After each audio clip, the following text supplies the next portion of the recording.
সকালবেলা আব্বু আম্মু ওড়াধুরা কয়েকটা কিল ঘুষি দেওয়ার কারণে ভদ্র ছেলের মতো কলেজে যাচ্ছি। আজকে পিটনা একটু বেশি দিয়েছে, না হলে আরো 2 মাস কলেজে যেতাম না। সেই প্রথম দিন গিয়েছিলাম, এখন পর্যন্ত আর যায়নি। যেতে যেতে আপনাদের পরিচয়টা দিয়ে ফেলি। আমি জাকির হাসান, এবার ইন্টার প্রথম বসে পড়ি। বাবা মায়ের একমাত্র শয়তান ফাজিল বদমাইশ পোলা।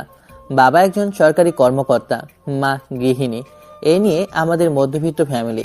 পড়ালেখা বাদ দিয়ে সারাদিন খেলাধুলা আর এলাকায় বখাটেগিটি করে চলি। যাই হোক, আপনাদের পরিচয় দিতে দিতে কলেজে চলে আসলাম।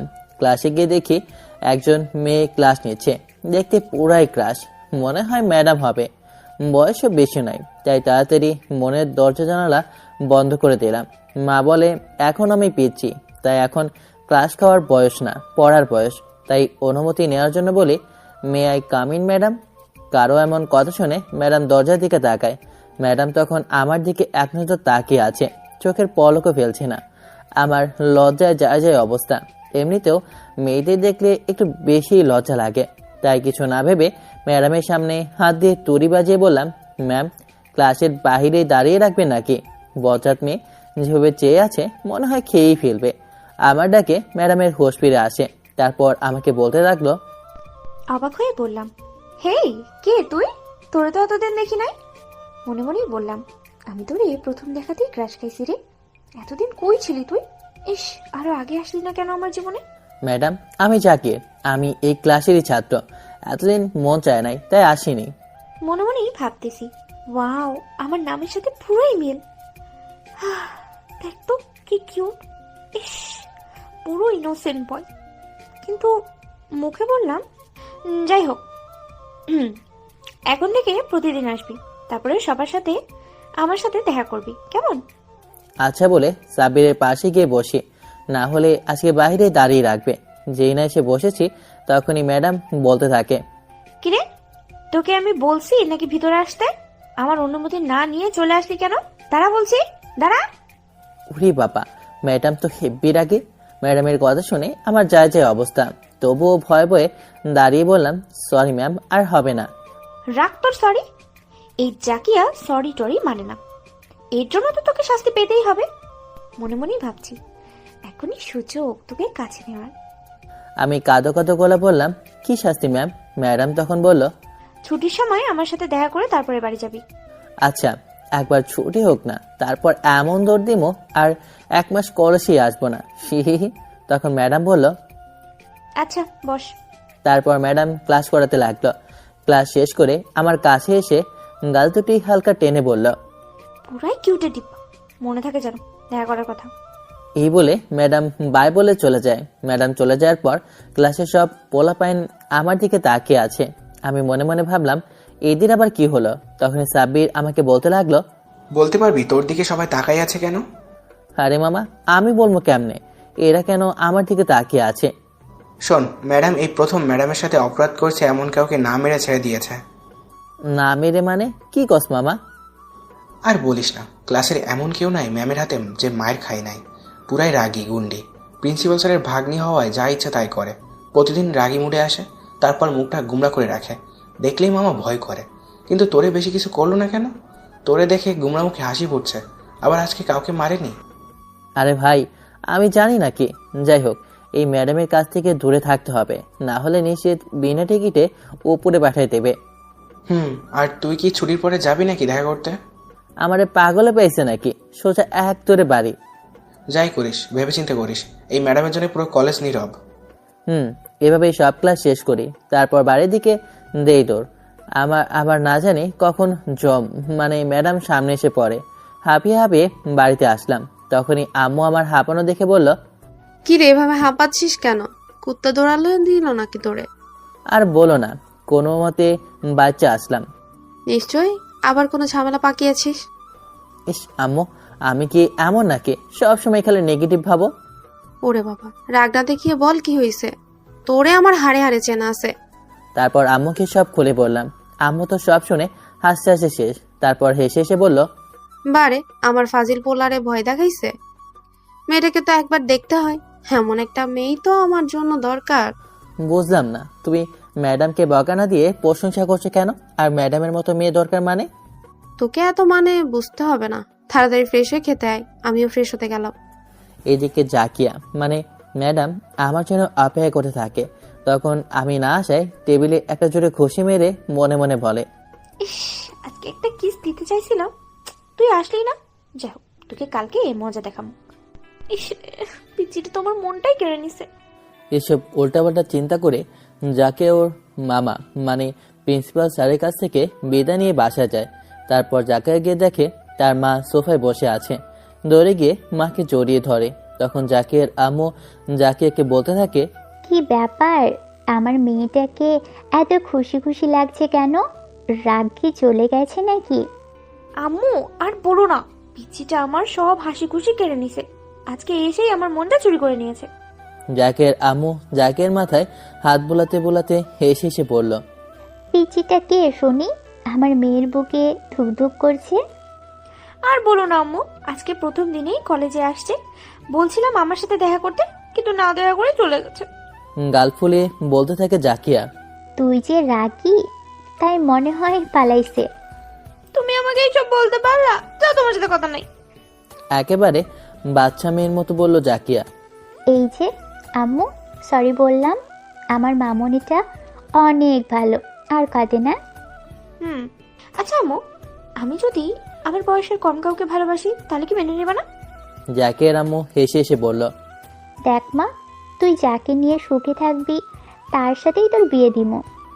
জাকিয়া তার আম্মুর কথা শুনে চিৎকার দিয়ে ওর মাকে বলতে থাকে, ইয়াহু, মাই কলিজা, কিউটি আম্মুটা। আদর করে বললাম, থ্যাংক ইউ মাই ডিয়ার গুলুগুলু আম্মুটা, তুমি আমার পৃথিবীর বেস্ট মা। জাকিয়ার মা মনে মনে ভাবে, মেয়েটাকে অনেক খুশি লাগছে। বাপ মরা মেয়েটাকে কোনোদিনও এত খুশি হতে দেখিনি। আল্লাহ, তুমি ছেলেটাকে ভালো রেখো। এদিকে আমি খাওয়া দাওয়া শেষ করে একটা ঘুম দেই। বিকেলে ঘুম ভাঙে মোবাইলের শব্দে। বিরক্তিভাবে ফোনটা রিসিভ করতেই এদিকে আমি খাওয়া দাওয়া শেষ করে একটা ঘুম দেই। বিকালে ঘুম ভাঙে মোবাইলের শব্দে। বিরক্তিভাবে ফোনটা রিসিভ করতেই ওপাশ থেকে ইয়াসিন বলতে লাগলো, কিরে জাকির কই? আজকে তো বেটা সিক্রেট ম্যাচ আছে। কি কস মামা, কার সাথে? উত্তরপাড়া স্পোর্টিং ক্লাবের সাথে। আমাদের ক্লাবের হেড সিয়াম ভাই বলেছে সবাইকে বলতে। ও তাইলে আমি আসছি। আপনাদের বলে রাখি, আমাদের এলাকায় স্পোর্টিং ক্লাব আছে, আমি তার সদস্য। বিভিন্ন এলাকার সাথে লিগ রাখে, তাই আর কি। এই বলে আমার স্পেশাল ব্যাটটা নিয়ে দিলাম তোর এক দৌড়ে মাঠে গিয়ে দেখি সবাই উপস্থিত। সাব্বিরও এসেছে। তারপর খেলা শুরু করলাম।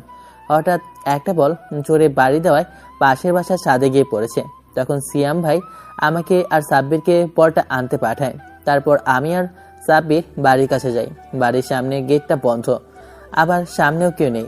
কিভাবে ঢুকবো এসব ভাবছি। তখন সাব্বির বলল, মামা দেখ গাছ, গাছ দিয়ে ছাদে উঠে যা, এমনিতেই বলটা ছাদেই আছে। আমি ভাবলাম আর কোনো পথ নেই, তাই এটা দিয়ে উঠে পড়ি। তারপর গাছ বেয়ে ছাদে উঠলাম। উঠে এদিক ওদিক তাকিয়ে দেখলাম বলটা কোথায়। হঠাৎ চেয়ে দেখি একটা দোলনার নিচে বলটা পড়ে আছে। তাড়াতাড়ি বলের নিকটে গিয়ে যেই না নিতে যাব, তখনই পেছন থেকে মেইলি কণ্ঠে বলে ওঠে। আই কে ওখানে? কণ্ঠ শুনে পেছনে তাকানো মাত্রই অবাক, এই কি ম্যাডাম এখানে? ভয়ে আমার হাত পা কাঁপছে। দেখি ক্লাসে সেই গুন্ডি ম্যাডামটা আমাকে দেখা মাত্রই অবাক হয়ে যায়, সাথে দুষ্ট মুখে হাসির ঝলকও দেখা যায়। আমার কাছে এসে বলটা নিয়ে নিল। আমি তো ভয়ে শেষ, আল্লাহ জানে এখন কি করে। একে তো আজ না দেখা করেই চলে এসেছি, তার উপর আবার অনুমতি ছাড়া ছাদে এসেছি। ম্যাডামের তড়ি বাঁচানোর শব্দে আমার হুঁশ ফিরে আসে। তখন ম্যাডাম রাগী কণ্ঠে বলল, কিরে, এখানে কি করিস? চুরি করতে এসেছিস নাকি? জানি যে বল নিতে আসি, তারপরও প্রতিশোধ নেওয়ার জন্য বলছি আর কি। তখন তাড়াতাড়ি বললাম, আরে না না ম্যাডাম, আমি বল নিতে এসেছি। ম্যাডাম আমার কাছে আস্তে আস্তে বলতে লাগে, বাহ, অনুমতি ছাড়া কারো বাসায় ঢোকার নিষেধ জানিস না? সরি ম্যাম, আসলে বাসার সামনে কেউ ছিল না তো, তাই অনুমতি নেইনি। প্লিজ বলটা দিয়ে দেন। শয়তানি হাসি দিয়ে বলতে থাকে ম্যাডাম, এক, তুই আজকে আমি বলা সত্ত্বেও আমার সাথে দেখা করিস নাই। দুই, আমার ছাদে পারমিশন ছাড়াই এসছিস, এর জন্য তোকে তো শাস্তি পেতেই হবে। আচ্ছা ম্যাম, যা শাস্তি দিবেন কাল দেন, আজ বলটা দিয়ে দেন, সবাই আমার জন্য অপেক্ষা করছে। তা বললে তো হবে না, তোমাকে শাস্তি পেতেই হবে। আমাকে এখন 10টা কিস করবি, এটি তো শাস্তি। ম্যাডামের কথা শুনে আকাশ থেকে পড়লাম। বলে কি এসব? ছি ছি ম্যাডাম, আমি এত খারাপ না, আপনি আমার ম্যাডাম, এসব আমি পারবো না, অন্য কিছু বলেন। ম্যাডাম তখন কিছু একটা চিন্তা করতে থাকে। তারপর ম্যাডাম বলটা হাতে নিয়ে হাতটা ওপরে ধরে বলল, আচ্ছা, এখন আমার হাত থেকে বলটা ছুতে পারলে দিয়ে দেবো। মনে মনেই বললাম, ধর একবার, দেখ সোনা তোমাকে আমি কি করি। মনে মনে ভাবলাম এটা না করলে কি দিতে হবে, না এটাই করি। কিছু না ভেবে তারপর যেই না ম্যাডামের হাত থেকে বলটা নিতে যাব, ম্যাডামের হাত নিচে নামিয়ে ফেলে। তখন ধপাস করে ম্যাডামের ওপরে গিয়ে পড়ে। সাথে সাথে ম্যাডাম আমার দুহাত দিয়ে আষ্টে পিষে জড়িয়ে ধরে। আমি অনেক চেষ্টা করলাম ছাড়াতে, কিন্তু ম্যাডাম শক্ত করে ধরার কারণে ছড়তে পারে না। ম্যাডামের গরম নিঃশ্বাস এসে আমার মুখে পড়তে লাগলো, যার মধ্যে মিশে আছে মাদকতার লোভ। এরকম অবস্থায় কোনো পুরুষই নিজেকে সংযত রাখতে পারবে না। এভাবে থাকলে কিছু একটা হয়ে যেতে পারে। তখনই ম্যাডাম মাতালের মতো তার শুকনো ঠোঁটছোড়া আমার দিকে এগিয়ে আনছে। এখনই কিছু একটা করতে হবে, না হলে আজকে শেষ। তাই পেছনে তাকিয়ে বললাম, আন্টি দেখেন। আপনার সাথে সাথে ম্যাডাম আমায় এক ঝটকা দিয়ে ছেড়ে দিল। ছাড়া পেয়ে বলটা নিয়ে দিলাম এক দৌড়। ম্যাডাম পেছনে তাকিয়ে দেখে কেউ নাই। তারপর আমার দিকে তাকিয়ে দেখে আমি গাছ বেয়ে নিচে নেমে পড়েছি। হারামি, দাঁড়া বলছি, দাঁড়া। নামতে নামতে বলি, বেঁচে থাকলে ম্যাডাম দেখা হবে। ম্যাডাম রাগে ফুসতে ফুসতে বলতে থাকে, ওহ কুত্তা, তোকে হাতের কাছে পাই একবার, সব সুদে আসলে নিব। ইস, আজকেও মোটটা নষ্ট করে দিয়েছে। তোকে যখন একবার মনের ঘরে জায়গা দিয়েছি, নিজের করেই ছাড়বো। যাই হোক, আজকে দেখছি তো, না হলে মনটা ছটফট করতো। এসব বলতে বলতে ম্যাডাম ঘরে চলে যায়। এদিকে আমি নামতেই সাব্বির রাগে বলতে থাকে, কি রে বেটা, এতক্ষণ লাগে নামতে? সত্যি করে বল, কি কি করছিলি এখানে? আরে মামা আসতে। হালকা দম নিয়ে সাব্বিরকে সব খুলে বললাম। তখন সাব্বির বলল, মামা, এখন সব বুঝে গিয়েছে কেন তোমার ম্যাডাম আজকে মারেনি, তারপর আবার একা দেখা করতেও বলে। ধর বেটা, কই না ম্যাডামকে বকা দিবি, তা না করে বুঝে গেছি বলতেছিস কেন? সাব্বির হাসতে হাসতে বলে, বুঝে গেছি মানে বুঝোস না, ম্যাডাম তোকে লাইক করে, মানে পছন্দ করে, ট্রিট দিতে হবে রে মামা।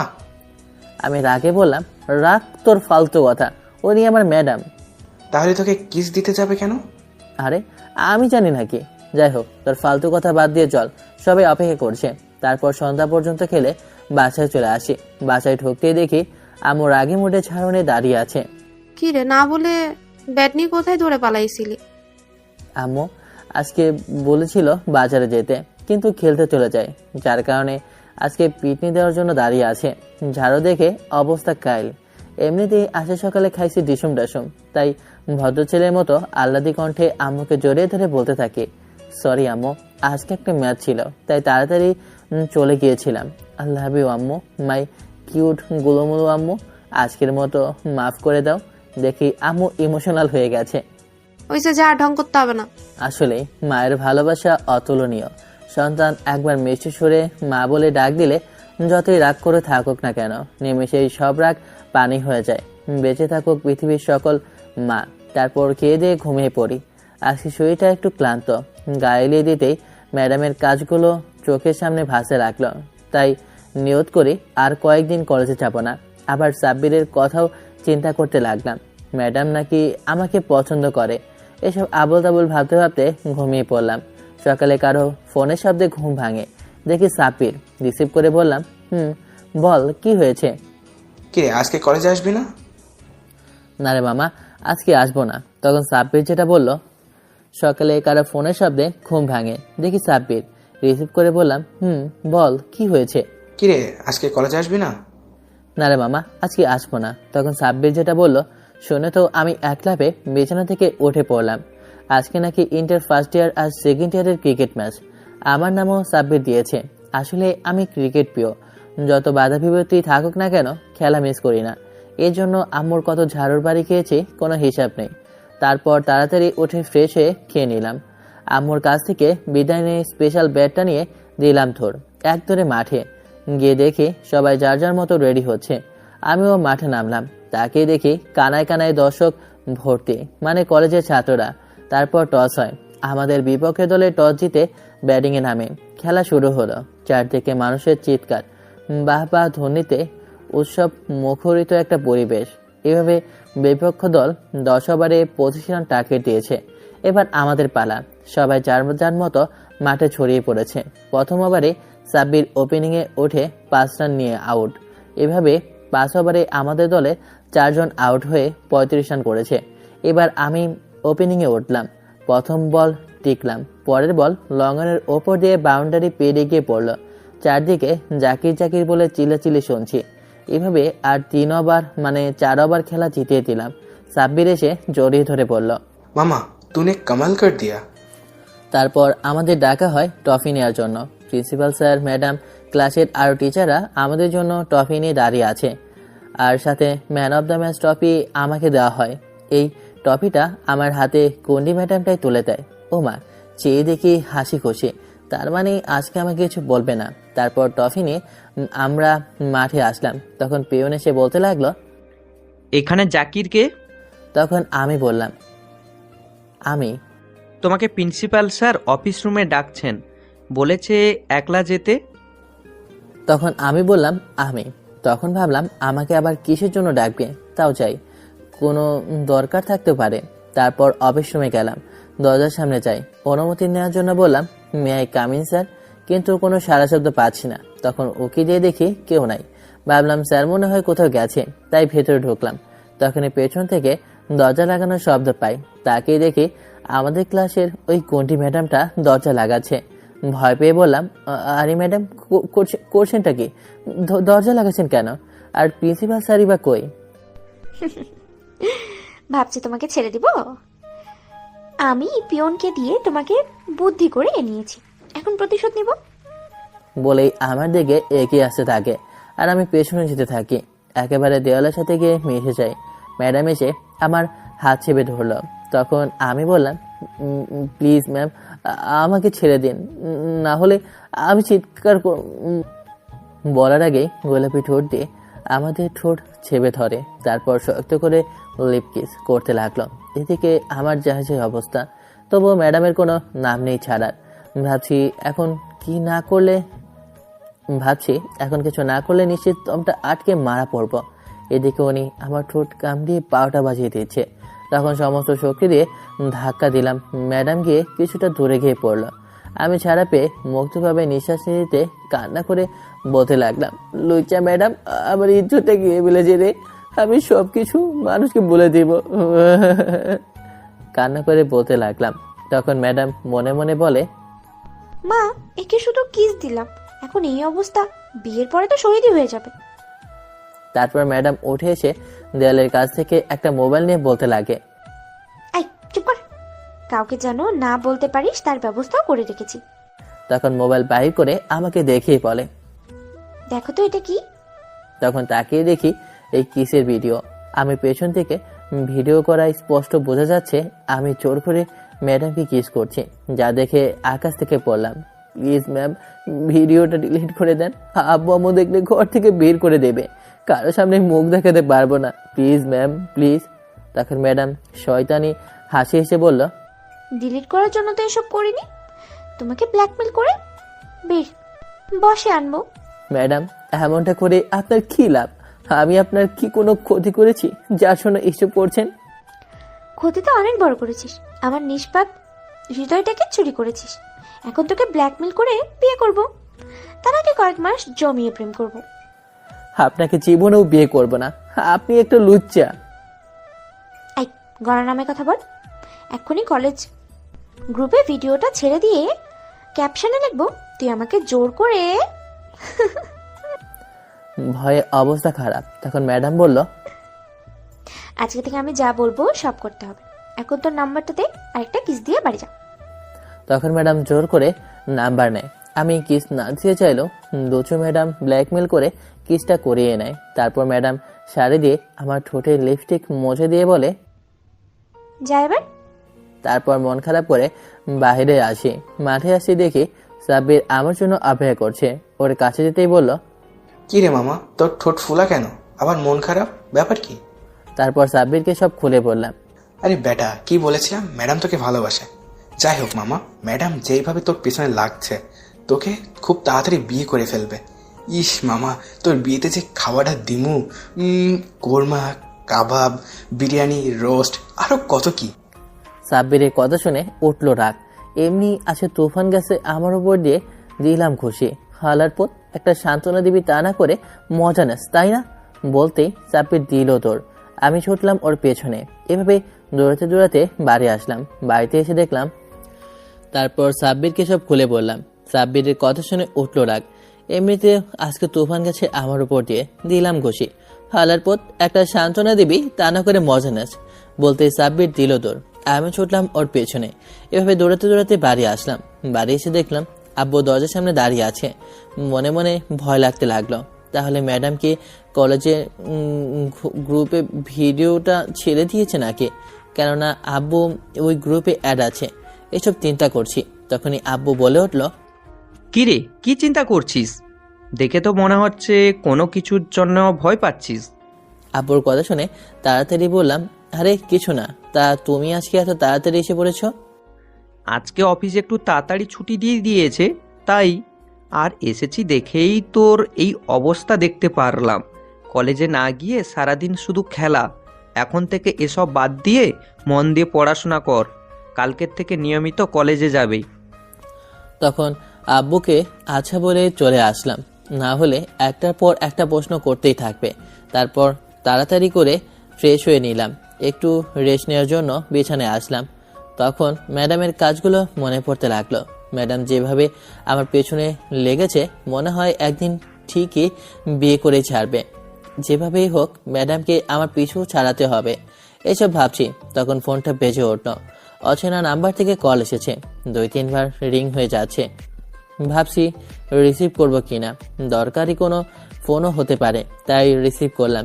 রিসিভ করতেই ওপাশ থেকে রাগী কণ্ঠে বলতে লাগলো, এই কুত্তা বিলাই বদমাই হারামি, তোর এতক্ষণ লাগে ফোন রিসিভ করতে? আরে কে আপনি? এসব গালিগালাজ করছেন কেন? কুত্তা, তুই আমাকে চিনিস না? কাল কলেজে আয়, দেখ তোর কি করি। বসে আর বাকি নেই গন্ডি ম্যাডাম। তখন আমি মজা করার জন্য বললাম, আরে আপনি এসব কি বলছেন? আমি আপনাকে চিনি না। আমি কোনো কলেজে পড়ি না। আমি একজন বিবাহিত ছেলে। মনে হয় রং নাম্বারে কল দিয়েছেন। তখন ম্যাডাম বলে, কিসের ভিডিওটা ছেড়ে দিলে আমাকে ঠিকই চিনতে পারবি। আর তুই বিবাহিত না? কালকে তোরে খাইছি আমি। তখন ভয়ে ভয়ে বলি, আরে ম্যাডাম আমি তো মজা করছিলাম, প্লিজ ভিডিওটা ছাড়বেন না। তোকে এর শাস্তি কালকে দিমু। আর শোন, কলেজে প্রতিদিন আসবি। একদিনও যদি না আসিস তাহলে ধরে নিস তুই শেষ। সো সাবধানে, কালকে একটু তাড়াতাড়ি আসবি।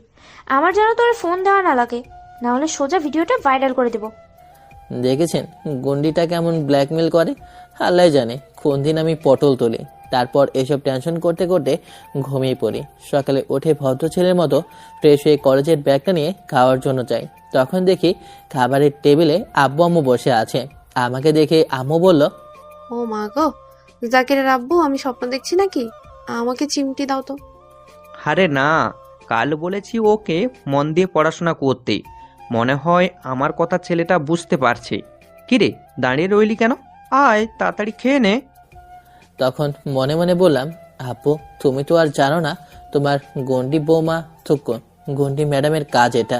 তুমি হাজারবার বলো আজকে কলেজে যেতাম না। তারপর খাবারের টেবিলে আসি, আম্মু দেখি এক্সট্রা আদর করছে। আজকে নিজের হাতে খাইয়ে দিয়েছে। ভালো খাবারগুলো আমার প্লেটে। আব্বু আম্মুকে বলছে বেশি বেশি খাবার দিতে। মনে মনে ভাবি আসল ব্যাপারটা জানলে এতক্ষণ আদর না করে কেলানি দিত। যাই হোক, খাওয়া দাওয়া শেষ করে কলেজে আসলাম। গিয়ে দেখি সাব্বির গাছতলায় বসে আছে। আমাকে দেখে উঠে এসে বলতে লাগলো, এ কি দেখছি মামা, কলেজে আজ কেমনে আসলি? আর বলিস না, জীবনটা মনে হয় শেষ রে দোস্ত। ম্যাডাম যেভাবে ব্ল্যাকমেল করছে।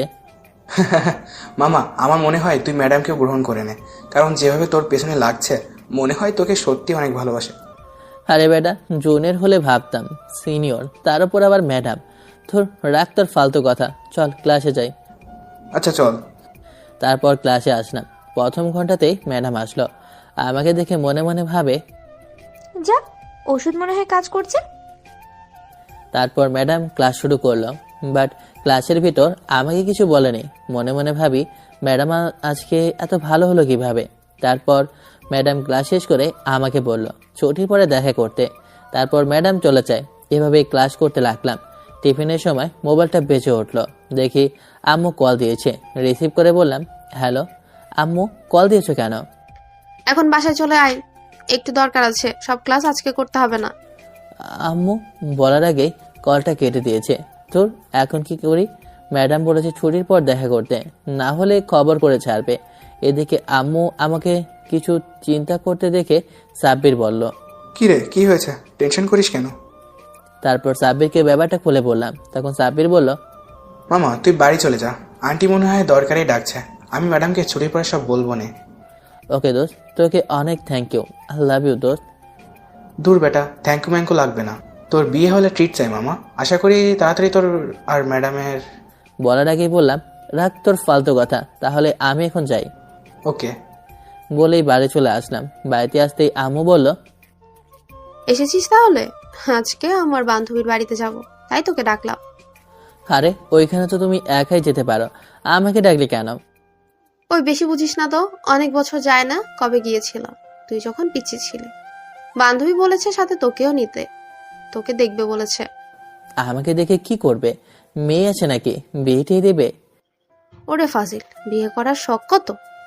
নিজে এখনো নিজের ব্যান্ড সামলাতে পারিস না, আবার বিয়ে করবি? সে যাই হোক, মেয়ে আছে কিন্তু তোর থেকে কয়েক বছর বড় হবে।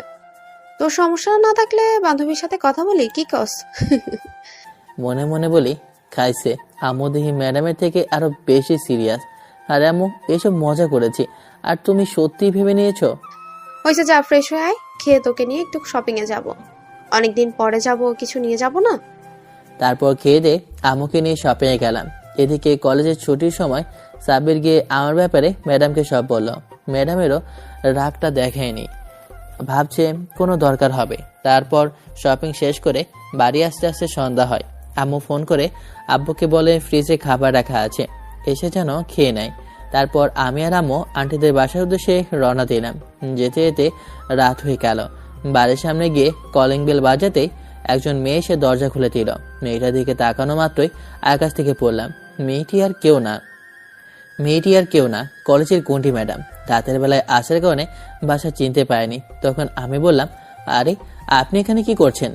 ম্যাডাম অবাক প্লাস খুশি হয়ে বলল, আমার বাসায় আমি থাকবো না তো কে থাকবে?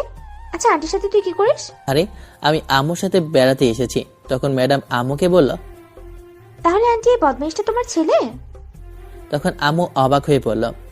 কি রে জাকিয়া, তোরা কি একে অপরকে আগে থেকে চিনতি নাকি? আরে আম্মু, তোমাকে সেদিন বলেছিলাম না একটা গুন্ডি ম্যাডাম আমাকে দৌড়ানি দিয়েছিল, এটাই আমার আন্টির মেয়ে। আমার কথা শুনে তো জাকিয়া ম্যাডাম রেগে আগুন, কিছু বলতেই পারছে না। আম্মু তো আমার কাণ্ড দেখে মিটমিট করে হাসে।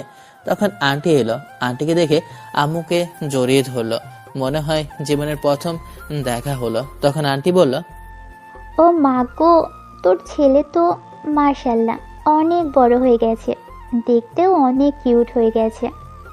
আমার এসব কথা শুনে লজ্জা যা যা অবস্থা। তাই তাড়াতাড়ি বললাম, আন্টি বাইরে কি দাঁড়িয়ে রাখবেন নাকি? ইস, ভুলে গেলাম, আসো আগে ভিতরে। তারপর ভিতরে গেলাম। আমি আন্টিকে বললাম, আন্টি আপনাদের ওয়াশরুম কোন দিকে, একটু যাওয়া লাগবে। তখন আন্টি জাকিয়াকে বলল, ওই জাকিয়া, ছেলেটাকে ওয়াশরুম দেখিয়ে দে, আমি আর তোর আন্টি একটু গল্প করি। তখন জাকিয়া ভাবে, এটাই সুযোগ আমাকে গুন্ডি বলা না, আজকে তোকে কি করি দেখ।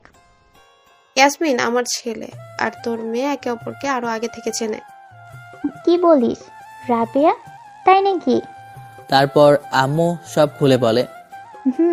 বুঝলাম, ম্যাডাম ছাত্র তাহলে। আচ্ছা, দুজনকে এক করে দিলে কেমন হয়? তখন আন্টি বলল, আমিও তো এটাই চেয়েছিলাম, কিন্তু জাকিয়া নাকি কাকে পছন্দ করে, মেয়ের বিরুদ্ধে তো আর বিয়ে দিতে পারবো না। ও, এভাবে আম্মু আর আন্টি গল্প করতে থাকে। এদিকে আমি ওয়াশরুম থেকে বের হতেই দেখি জাকিয়া ম্যাডাম ঘরের দরজা বন্ধ করে দেয়। মনে মনে ভাবি, আজকে মনে হয় শেষ। এসব ভাবছি তখনই দেখি জাকিয়া আমার দিকে এগিয়ে আসে, এসেই কলার ধরে বলল, কিরে আন্টির সামনে কি বলছিলি তখন? আমি নাকি? আরে আমি কিছু বলি নাই, প্লিজ ছেড়ে দেন আমায়। কিছু বলস নাই না? আমি গুন্ডি তোকে দৌড়ানি দিছি? এই বলে মুখটা আমার দিকে এগিয়ে এনেছে। কিছু বলার আগে ম্যাডামের ঠোঁট জোড়া দিয়ে আমার ঠোঁটের ওপর ঝাঁপিয়ে পড়ে, শান্তভাবে আমার ঠোঁট জোড়ায় লিপ দিচ্ছে। কয়েক মিনিট পর ম্যাডাম নিজের কন্ট্রোল হারিয়ে ফেলে, আমাকে ধাক্কা দিয়ে বিছানায় ফেলে দেয়। বিছানায় ফেলে ইচ্ছে মতো কিস করতে থাকে, তারপর ঠোঁটে কামড় দেওয়া শুরু করে। আমি যন্ত্রণায় ছটফট করতে থাকি, আর কিছুক্ষণ থাকলে মনে হয় ম্যাডাম আমাকে ধর্ষণ করে ছেড়ে দেবে। তার সাথে আমিও ম্যাডামের রেসপন্স দিতে থাকবো। হঠাৎ করে দরজায় টোকা পড়ে ওয়াশরুম থেকে আন্টি বলতে লাগলো, কি রে, তোরা ভিতরে এখনো কি করিস? বাইরে থেকে আওয়াজ শুনে যাকে ম্যাডাম আমাকে ছেড়ে দেওয়ার পর গিয়ে দরজাটা খুলে দেয়। আমি এদিকে ঠোঁট মুছতে মুছতে বিছানা থেকে নামি। দরজা খোলার পর আন্টি আমাদের এই অবস্থা থেকে দেখে আকাশ থেকে পড়েন। রাগে জাকিয়াকে বলে, কি রে জাকিয়া, এসব কি? ছি ছি, তোর লজ্জা করলো না ছেলেটার সাথে এসব করতে? তুই না কাকে ভালোবাসিস? আরে যাও তো আম্মু, এটাই তোমার সেই হবু জামাই, ওকে আমি ভালোবাসি, এসেই মুডটা নষ্ট করে দিল। কি, তাহলে তোর আন্টির ছেলেকেই? যাও তো এখন। আচ্ছা, আমি গিয়ে তোর আন্টিকে বলি। এদিকে এদের কথা শুনে আকাশ থেকে পড়লাম। ভাবছি কেন যে আম্মুর সাথে আজকে এখানে আসলাম। আজকে মনে হয় শেষ আমি। এদিকে জাকিয়ার রোমান্টিক অত্যাচার, আর এখন মনে হয় বিয়ে দিয়েই ছাড়বে। আম্মু যে সিরিয়াস এসব ভাবছি, তখন জাকিয়ার দরজা লাগে আমার উপর ঝাঁপিয়ে পড়লো। ঠোঁটের মাঝে জোরে জোরে কামড় দিতে লাগলো। খুব ব্যথা পাচ্ছি। এসব অত্যাচার আর টেনশনে অজ্ঞান হয়ে পড়লাম। তবুও জাকিয়া তার কাজ চালিয়ে যাচ্ছে। অন্যদিকে আন্টি গিয়ে আম্মুকে সব খুলে বলে। তারা দুজন হাসতে হাসতে শেষ। তাহলে তো আর বাধা থাকলো না। এদিকে ম্যাডাম ইচ্ছা মতো কিস দেওয়ার পর ছেড়ে দেয়।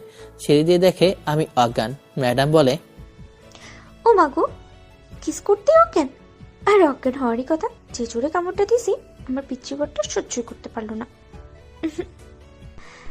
জ্ঞান ফিরে, না হলে সবাই জানলে বেজাল করবে। তারপর যাকে আমার মুখে পানি ছেটায়, যার ফলে আমার জ্ঞান ফিরে। চোখ খুলে দেখি ম্যাডাম হাসছে। আমাকে জ্ঞান ফিরতে দেখে বলল, কি গো পিচ্ছি জামাই, শুধু কিস দিতে অজ্ঞান? তাহলে আসল খেলা চালু করলে তো মনে হয় শহীদই হয়ে যাবা। দেখেছেন কেমন লুচ্চা, এমনিতেই প্রাণটা আজকে কোনো মতে বেঁচে আছে, আর বলে কি না। আমি ম্যাডামের কথা না শুনে দরজা খুলে বাইরে আসলাম। আর থাকবোই না, এই মুহূর্তে চলে যাব। তাই নিচে আম্মুর কাছে গেলাম। আম্মু যা বলল তা শুনে তো আমি অজ্ঞান হয়ে গেলাম। তারপর যাকে আমার মুখে পানি ছিটায়, যার ফলে আমার আবার জ্ঞান ফিরে। চোখ খুলে দেখি ম্যাডাম হাসছে। আমাকে জ্ঞান ফিরতে দেখে বলল, কি গো পিচ্ছি জামাই, শুধু কিস দিতে অজ্ঞান? তাহলে আসল খেলা চালু করলে তো মনে হয় শহীদই হয়ে যাবা। দেখেছেন কেমন লুচ্চা, এমনিতেই প্রাণটা আজকে কোনো মতে বেঁচে আছে, আর বলে কি না। আমি ম্যাডামের কথা না শুনে দরজা খুলে বাইরে আসলাম। আর থাকবোই না, এই মুহূর্তে এখান থেকে চলে যাব। তাই নিচে আম্মুর কাছে গেলাম। আম্মু যা বলল শুনে অজ্ঞান হয়ে গেলাম। আম্মু বলতে লাগলো, আমি আর তোর আন্টি একটা সিদ্ধান্ত নিয়েছি, তোর আর জাকিয়ার বিয়ে। দেখ, আমরাও জানি জাকিয়া তোর থেকে বয়সে বড়, কিন্তু আমি জাকিয়াকে বৌমা হিসেবে অনেক পছন্দ করেছি। এখন তুই রাজি হোস আর না হোস, কিছু করার নেই। যদি রাজি না হোস, আমাদের আব্বু আম্মু বলে কখনোই ডাকবি না। আম্মুর কথা শুনে মাথা ভো ভো করে ঘুরতে লাগলো। যে মেয়ে বিয়ের আগে এমন প্যারা দিতে পারে, বিয়ের পর না জানি কি করে। এসব ভাবতে ভাবতে সেন্সলেস হয়ে পড়ি। তখন তারা আমার কাণ্ড দেখে হাসিতে গড়াগড়ি খাচ্ছে। তারপর আমাকে পানি দিয়ে জাগিয়ে তোলে। আম্মু নাকি আব্বুকে ফোন দিয়ে বলেছে এখানে আসতে, আমাদের বিয়ে নিয়ে কথা বলবে। আমি তাদের কথা শুনে মনে হয় বাকশক্তি হারিয়ে ফেলেছি, কিছুই বলতে পারছি না। শুধু ভাবছি কেন যে আজ এখানে আসলাম। তারপর আব্বু আসলো।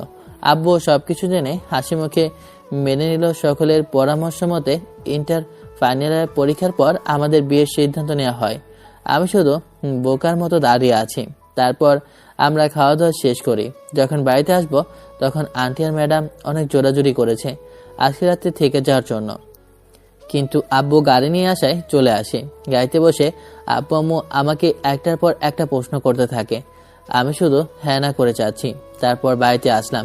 বাড়িতে আসতেই জাকিয়া ফোন দেয়, ঠিকমতো বাড়িতে পৌঁছেছে কিনা ইত্যাদি বলতে লাগে। তারপর ফোন কেটে দিয়ে মনে হাজারো চিন্তার পূর্বাভাস নিয়ে ঘুমিয়ে পড়ি। এরপর থেকে আমার জীবনটা সম্পূর্ণভাবে পাল্টে যেতে থাকে। সারাদিন ম্যাডামের দুষ্টমিষ্টি শাসন আর কেয়ারগুলো আমারও ভালো লাগতে শুরু করে। আমিও ম্যাডামকে ভালোবাসতে শুরু করি। এখন থেকে নিয়মিত কলেজে যাই। একদিনও কলেজ মিস করলে মহারানীর মাইর তো আছেই। আমার আর ম্যাডামের বিয়ের ব্যাপারে কলেজের কেউ জানে না, শুধু সাব্বির আর আমার বন্ধুদের বলেছি। এভাবে ভালোভাবেই দিন চলতে লাগলো।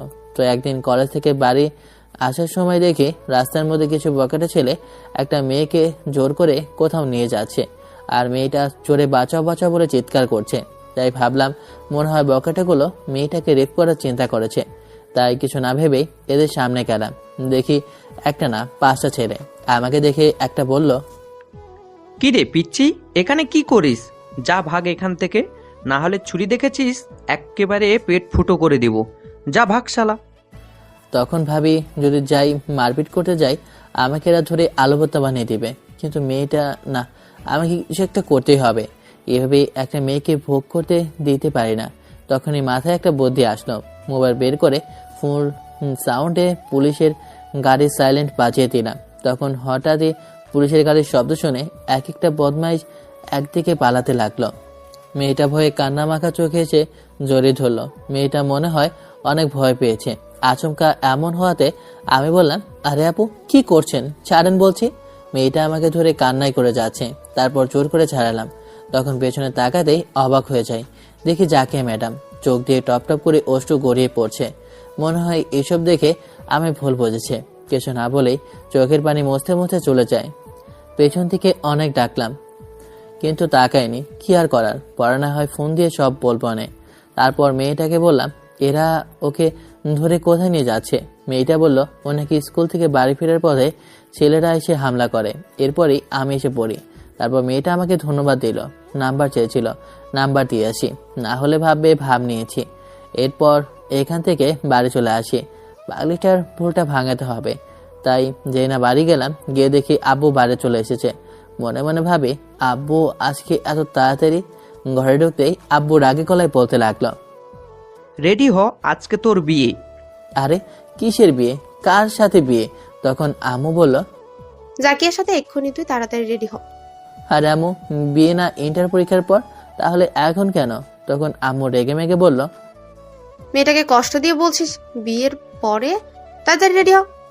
না, না হলে কিন্তু আমার থেকে খারাপ কেউ হবে না। আম্মুর কথা শুনে ভয়ে রেডি হয়ে নিলাম। মনে মনে ভাবি আজকে ঘটনার জন্যই নাকি।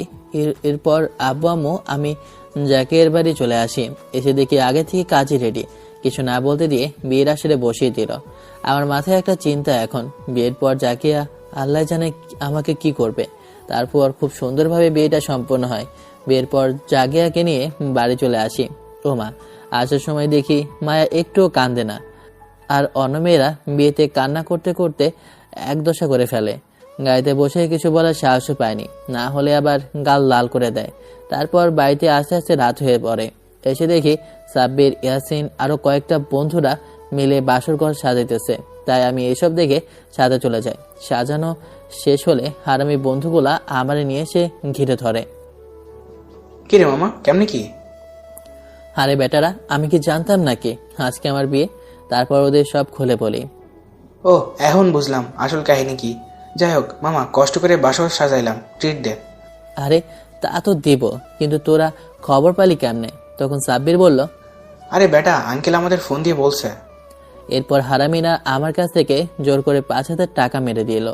এভাবে ওদের সাথে আড্ডা দিতে দিতে 11টা বেজে যায়। তখন সবাই বলতেছে ঘর যেতে। তখন বললাম, এনে দোস্ত, আজকে ঘরে যাওয়া যাবে না, গেলে নিশ্চিত উপরে পাঠিয়ে দেবে সিনিয়র গুন্ডি ম্যাডাম। বাট হারামিরা আমার কথা না শুনে জোর করে সবাই তুলে নিয়ে ঘরে ধাক্কা দিয়ে ঢুকিয়ে দেয়। বাইরে থেকে দরজাটা লাগিয়ে দেয়। ঘরে ঢুকে দেখি ম্যাডাম ঘোমটা দিয়ে বসে আছে। তখন আমার আসার শব্দ পেয়ে খাট থেকে নেমে আসে। মনে মনে দোয়া দরুদ পড়তে লাগে। ভয়ে কলিজা ধুকধুক করছে। গেছে দেখি ম্যাডাম পায়ে সালাম করছে। আমি কিছু বলছি না, মনে মনে ভাবি কি হলো, কিছু করলো না কেন? এসব ভাবার মাঝেই পেটের মাঝে কারো ঘুষি অনুভব করি। ঘুষিকে ছিটকে উঠলাম। ম্যাডাম এসে কলার ধরে রাগে কান্না করতে করতে বলতে লাগে, কি রে, কি দোষ করেছিলাম যার জন্য আমাকে ঠকাইলি? বল, কি রে চুপ করে আছিস কেন? বল। প্লিজ বিশ্বাস করো, আমি কিছু করিনি। এই মেয়েটা বলার আগে জাকিয়া বলল, কি বিশ্বাস করবো না? আমি নিজের চোখকে কি অবিশ্বাস করব? আমি তোকে অনেক ভালোবেসেছিলাম, আর তার বিনিময়ে তুই এত বড় ধোকা দিলি। তাই তোকে বিয়ে করেই বুঝিয়ে দেব কষ্ট কাকে বলে। তৎক্ষণাৎ আমি জাকিয়াকে বললাম, প্লিজ কলারটা ছাড়ো, আমি সব খুলে বলছি। আমি তোমাকে কালই প্রমাণ করে দিব। প্রমাণের কথা শুনে জাকিয়া আমায় ছাড়লো। তারপর প্রথম থেকে শেষ পর্যন্ত খুলে বলি। সবকিছু শোনার পর কান্না করতে করতে আমাকে জড়িয়ে ধরলো। সত্যি বলছো তো? কাল তোমাকে মেয়েটার সাথে কথা বলিয়ে দেব। আরে দেখা করাতে হবে না, বিশ্বাস করেছি। তুই স্কুলে যা, আমাকে মাফ করে দাও, তোমাকে ভুল বোঝার জন্য। তখন জাকিয়ার গালটা ধরে বলতে থাকে, ওকে ম্যাডাম, আমি কিন্তু রাগ করছি না। আচ্ছা বলো তো, কি এমন করেছো যার কারণে আজকে আমাকে বাবা বিয়ের কথা বলে? যখন তোমাকে এই অবস্থায় দেখি অনেক কষ্ট হয়, কাঁদতে কাঁদতে বাড়িতে আসি। আমার আম্মু আমার এমন অবস্থা দেখে জিজ্ঞেস করে কেন কান্না করছি। তখন আম্মুকে সব খুলে বলি। তারপরে এটাও বলি তোমাকে না পেলে আমি সুইসাইড করব। তখন আম্মু তাড়াতাড়ি তোমার আব্বু আম্মুর সাথে বিয়ে নিয়ে কথা বলে। জাকিয়ার কথা শুনে জাকিয়াকে সাথে সাথে জড়িয়ে ধরে বলে, এত ভালোবাসো আমায়? জীবনের থেকে অনেক বেশি। আরে পাগলি, কাঁদে না। আমি যে পাগলিটাকে আরো আগে থেকে ভালোবাসি। সত্যি? ম্যাডাম, অনেক। এটা বলতে জাকিয়ার আগে ধাক্কা দিয়ে বিছানায় ফেলে দিয়ে বলে, কুত্তা, ওরে ম্যাডাম ডাকোস না। থাক, বের করছি আমি তোর ম্যাডাম। আরে কি করছো, ছাড়ো। আমি বলার আগেই আমার মতো নিরীহ পোলারের উপর ঝাঁপিয়ে পড়ে। ভাবছি গন্ডি মেয়েটার হাত থেকে আজ বেঁচে থাকতে পারবো কিনা। গন্ডি ম্যাডাম যেভাবে নায়কের উপর ঝাঁপিয়ে পড়েছে, মনে হয় না আমাদের নায়ক সাহেব বেঁচে থাকবে। যদি বেঁচে থাকে আবার আপনাদের জন্য অন্য আরেকটা গল্প নিয়ে আসবে। আজ এখানে এই গল্পটা শেষ। I love you. এই পিচ্চি মেয়ে, এইসব কথা তোমাকে কে শিখিয়েছে? এখনো তো দুধে দাদি পড়ে নেই, আবার আমাকে আই লাভ ইউ বলছো? আমি পিচ্ছি মেয়ে না, আমার দুধের দাঁত অনেক আগেই পড়ে গেছে। আমি আপনাকে আই লাভ ইউ বলছি, এখন আপনি আই লাভ ইউ টু বলেন, আমি চলে যাব। আমাকে তুমি চিনো? আমি কে? এক থাপ্পড় দিয়ে সব দাঁত ফেলে দিব। আমি আগেই জানতাম বেটা মানুষ অনেক রাগী, কিন্তু আপনি কি জানেন বেটা মানুষ মানে কি? কি? বেটা মানুষ মানে হলো পুরুষ মানুষ। তাই বুঝি? আমি তো আগে জানতাম না। আই লাভ ইউ টু বলেন, আমি চলে যাব। বান্ধবীদের সাথে বাজি ধরেছি, আপনি যদি আই লাভ ইউ টু বলেন তাহলে আমি যেতে যাব। প্লিজ একবার বলেন। আচ্ছা ঠিক আছে, আমি বলবো, কিন্তু কিন্তু কি? আমি একটা জিনিস চাইবো, সেটা আমাকে দিতে হবে। ঠিক আছে দিব, আগে বলেন প্লিজ। আমি বান্ধবীদের সাথে বাজি ধরেছি, যদি হেরে যাই তাহলে বিয়ে বাড়িতে থাকবো না, বাসায় চলে যাব। বলেন প্লিজ। আগে কথা দাও, আমি যা চাইবো তুমি তাই দিবা। Okay. I love you too. হয়েছে, এখন আমারটা দাও। ধন্যবাদ আপনাকে। বলেন আপনার কি লাগবে? একটা উম্মা দাও আমার কপালে। লজ্জা মার্কা বেটা কি বলে? উম্মা দিব মানে কি? আপনার জিনিস মানে? মানেটা বোঝো নাই, তুমি দাঁড়াও, আমি বুঝিয়ে দিচ্ছি। দেখো, তুমি বলেছো আই লাভ ইউ 3টা অক্ষর, আমি বলেছি আই লাভ ইউ টু 4টা অক্ষর। তার মানে আমি তোমার থেকে আরো একটা অক্ষর পাই। So kiss. পাগলে পাইছে নাকি? কিডনি দেবো, তারপরেও কিস দেবো না? বেডা মানুষ মানে লজ্জা, তাই বুঝি? ঠিক আছে, আমার জিনিস আমি জোর করে হইলেও আদায় করব। তুমি তো আজকে থেকে আমার। এইমাত্র আই লাভ ইউ বলেছ, একবার যখন বলেছ তখন তুমি শুধু আমারই। আমি বান্ধবীদের সাথে বাজি ধরেছি তাই আপনাকে বলেছি আই লাভ ইউ। সত্যি সত্যি বলছি নাই তো আমি। এটা কি হইলো লজ্জা বেটা? এই মেয়ে কান্না করবে না, বিয়ে বাড়িতে কেউ শুনতে পেলে সর্বনাশ হয়ে যাবে, প্লিজ। আমার সব কিছু শেষ হয়ে গেছে। আপনি আমাকে কিস করেছেন, আমি সবাইকে বলে দেব। কি বিপদে পড়লাম, আশেপাশে এত মানুষ। এই মেয়েটা যেভাবে কান্না করছে, কেউ দেখলে আমি শেষ। শালার বন্ধুগুলো অনেক খারাপ, আমাকে একা রেখে চলে গেছে। কই যে কি যে করবো। ঠিক আছে, আপনি যদি 12,000 টাকা দেন তাহলে আমি কান্না করব না, আর যদি না দেন তাহলে আমি সবাইকে বলে দেব আপনি আমাকে কিস করেছেন। 12,000 টাকা নাই, 3,000 আছে, চলবে কি? ঠিক আছে। আল্লাহ গো, বাঁচাও, আমার মনে হয় শেষ হয়ে গেলাম। চোখ খুলে তাকিয়ে দেখি সকালের ওই অচেনা মানুষটার উপরে পড়ে আছি আমি। কি ব্যাপার? গায়ে পড়ার এত শখ কেন? জড়িয়ে ধরতে চাও বললেই পারতে, এত হুট করে আমার উপর বলে কেন? তুমি বললেই তো আমি তোমাকে জড়িয়ে ধরতাম। আমার কি কাজ নেই আপনার উপরে পড়তে যাবো কেন? ছেলের কি অভাব পড়েছে? কি রে ভাই মিজান, এমনভাবে শুয়ে আছিস মনে হচ্ছে তুলার বস্তার গায়ে দিয়ে শুয়ে আছিস। ভাই, এটা তুলার বস্তা না, এটা ময়দার বস্তা। আমি তো শেষ। কি? আমি ময়দার বস্তা? লুচ্চা বেটা কোথাকার! এই যে ম্যাডাম, তুমি এইভাবেই শুয়ে আছো কেন? আমি তোমার শোয়ার ঘরের বিছানায় নাই যে এইভাবে শুয়ে আছো। ইসরে, আমার তো মনেই ছিল না। হায় আল্লাহ। মিজান এখনো শুয়ে আছে, চোখ বন্ধ করে বুকের বাপাশে হাত রেখে লম্বা লম্বা নিঃশ্বাস ফেলছে। মিজানের কাছে সবকিছু যেন স্বপ্ন মনে হচ্ছে। অন্যদিকে মাধবী দৌড়ে যাওয়ার কারণে শাড়ির কুচি খুলে গেছে। এই যা, এটা কি হলো? আমার শাড়ি তো খুলে যাচ্ছে। এখন কি করব? রুবিকে শাড়িটা ঠিক করি আগে।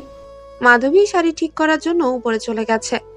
মাধবী ভুল করে ওর মামাতো ভাইয়ের রুমে চলে গেল। বিয়ে বাড়িতে সবাই নিচে। মাধবী পুরো শাড়িটা খুলে আবারও নতুন করে পরবে বলে হঠাৎ করে কোথা থেকে যেন মিজান চলে আসে।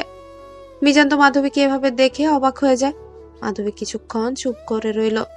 1 মিনিটের জন্য যেন স্তব্ধ হয়ে গেছে সে। হঠাৎই মাধবী এক চিৎকার দিয়ে জ্ঞান হারিয়ে ফেলে। মিজান এখনো সবকিছু বোঝার চেষ্টা করছে। যখন বুঝতে পারলো তাকিয়ে দেখে মাধবী জ্ঞান হারিয়ে পড়ে আছে। তাড়াতাড়ি করে পাশে গিয়ে বসে। কি করবে ঠিক বুঝতে পারছে না। মাধবী শরীরের কি স্পর্শ করবে নাকি? অনেক চিন্তা করার পর পানি ছিটাতে লাগলো মুখে। মাধবী চোখ খুলে তাকিয়ে ওর পাশে বসে আছে মিজান। একবার নিজের দিকে তাকিয়ে দেখে ওর গায়ে শাড়ি নেই। তাড়াতাড়ি শাড়ি গায়ে দেয়। মিজান যেন একটা নেশার ঘরে আছে, একভাবে তাকিয়ে আছে মাধবীর ঠোঁটের দিকে। আমার সবকিছু শেষ হয়ে গেছে। না জানি এই লোকটা আমার সাথে কি করছে। এইভাবে আমার দিকে তাকিয়ে আছে কেন? যদি বাইরে গিয়ে বলে দেয় যে আমার সবকিছু দেখে নিয়েছে, তখন কি হবে?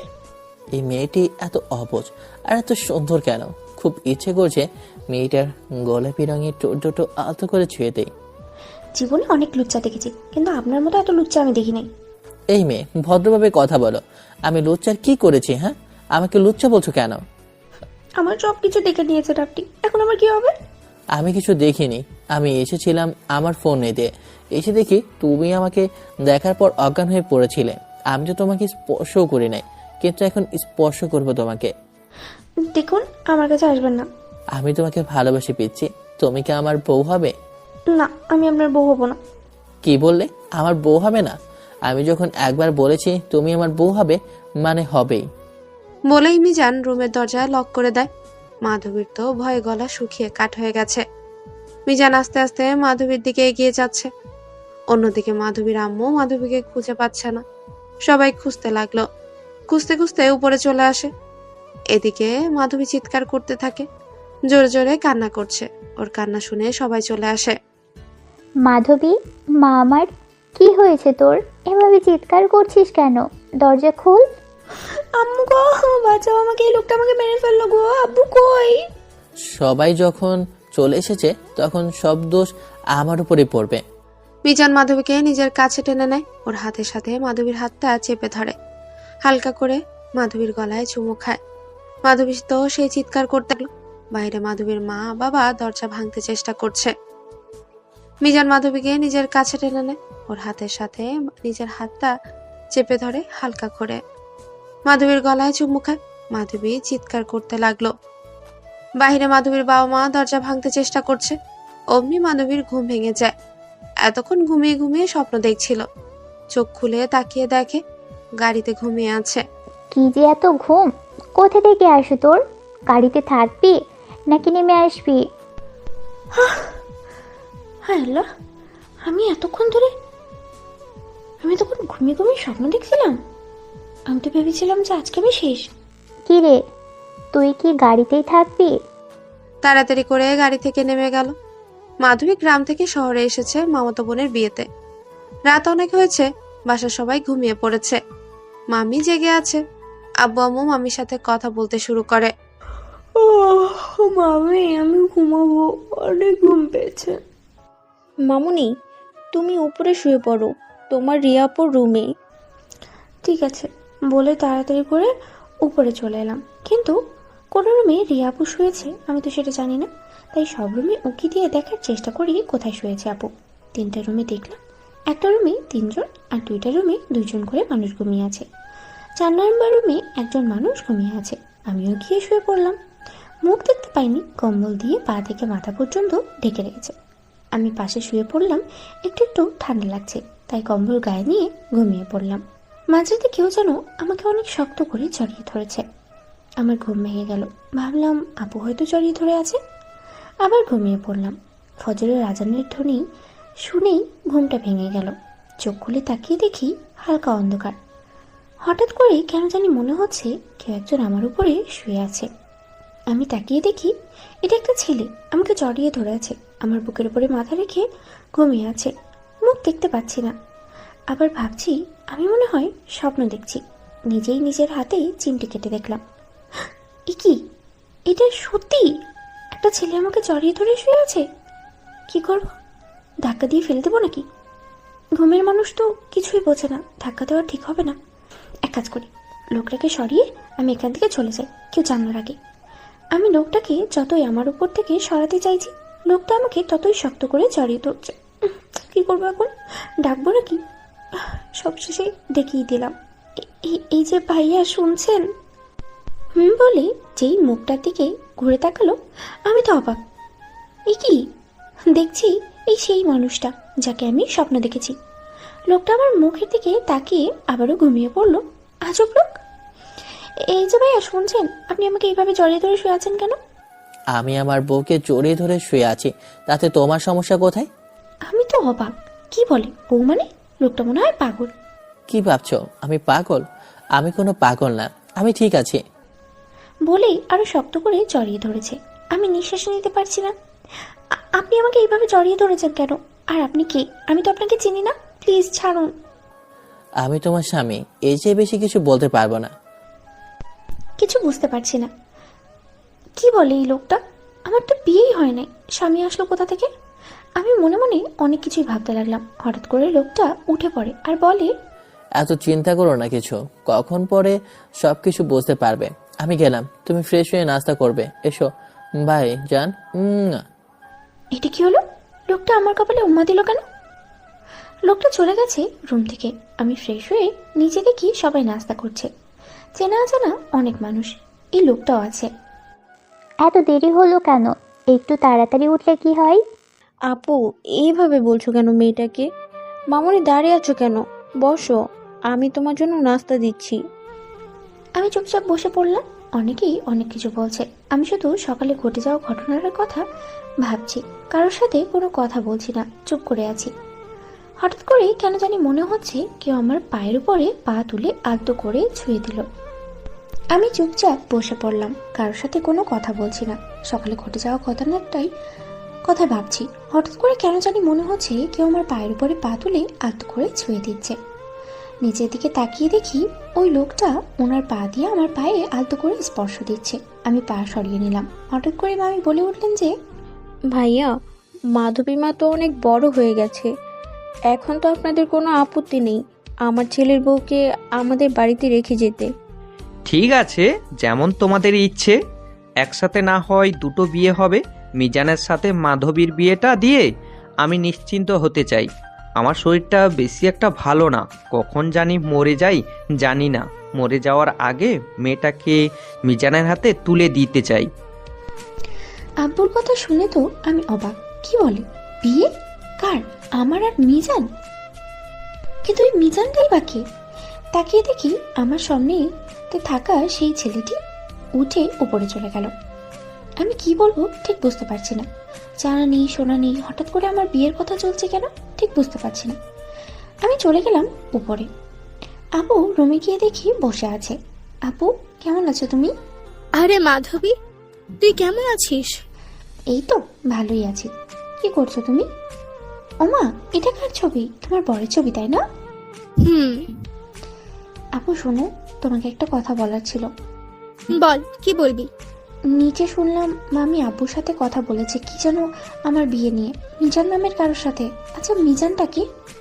মিজান হচ্ছে আমার খালাতো ভাই। ও আচ্ছা আপু, আমি আসি তাহলে। কেন, কোথায় যাচ্ছিস এখন? একটু কাজ আছে, আসি, পরে দেখা হবে। আমি চলে গেলাম আপুর রুম থেকে। আম্মুর রুমে বসে রইলাম। কিছুক্ষণ পরে আম্মু রুমে আসে। আমি আম্মুকে বললাম, আম্মু, আব্বু এসব কি বলছে? আর মামি বা আমার বিয়ের কথা কেন বলছে? কেন মা, কি হয়েছে তোর? তোর বাবা তোর মামির বোনের ছেলের সাথে তোর বিয়ে দেবে সেই ছোটবেলা থেকেই ঠিক করে রেখেছে। তুইও তো এখন অনেক বড় হয়ে গেছিস। আমরা চাইছি রিয়ার সাথে তোর বিয়েটা দিয়ে দিতে। তুই কোনো আপত্তি করিস না মা। তোর বাবার শরীরটা বেশি একটা ভালো না, কখন জানি কি হয় আল্লাহই জানেন। কিন্তু আম্মু, আমি তো এখন বিয়ে করতে চাই না, পড়াশোনা করতে চাই। একটু বোঝাও আব্বুকে প্লিজ। দেখ মা, তোর আব্বু কখনো কারোর কথা শোনে না, মনে করি কখনো কারোর কথা শুনবেও না। তুই তো খুব ভালো করেই চিনিস তোর আব্বু কেমন, যা বলে তাই করে। কিন্তু আম্মু, আমি তো... হয়েছে, চুপ থাকো, আর কিছু বলতে হবে না। তোমার আব্বু শুনলে অনেক রাগ করবে। যাও নিজের রুমে গিয়ে রেডি হও। রেডি হবো মানে? কোথায় যাব? মার্কেটে যাবে, বিয়ের মার্কেট করতে।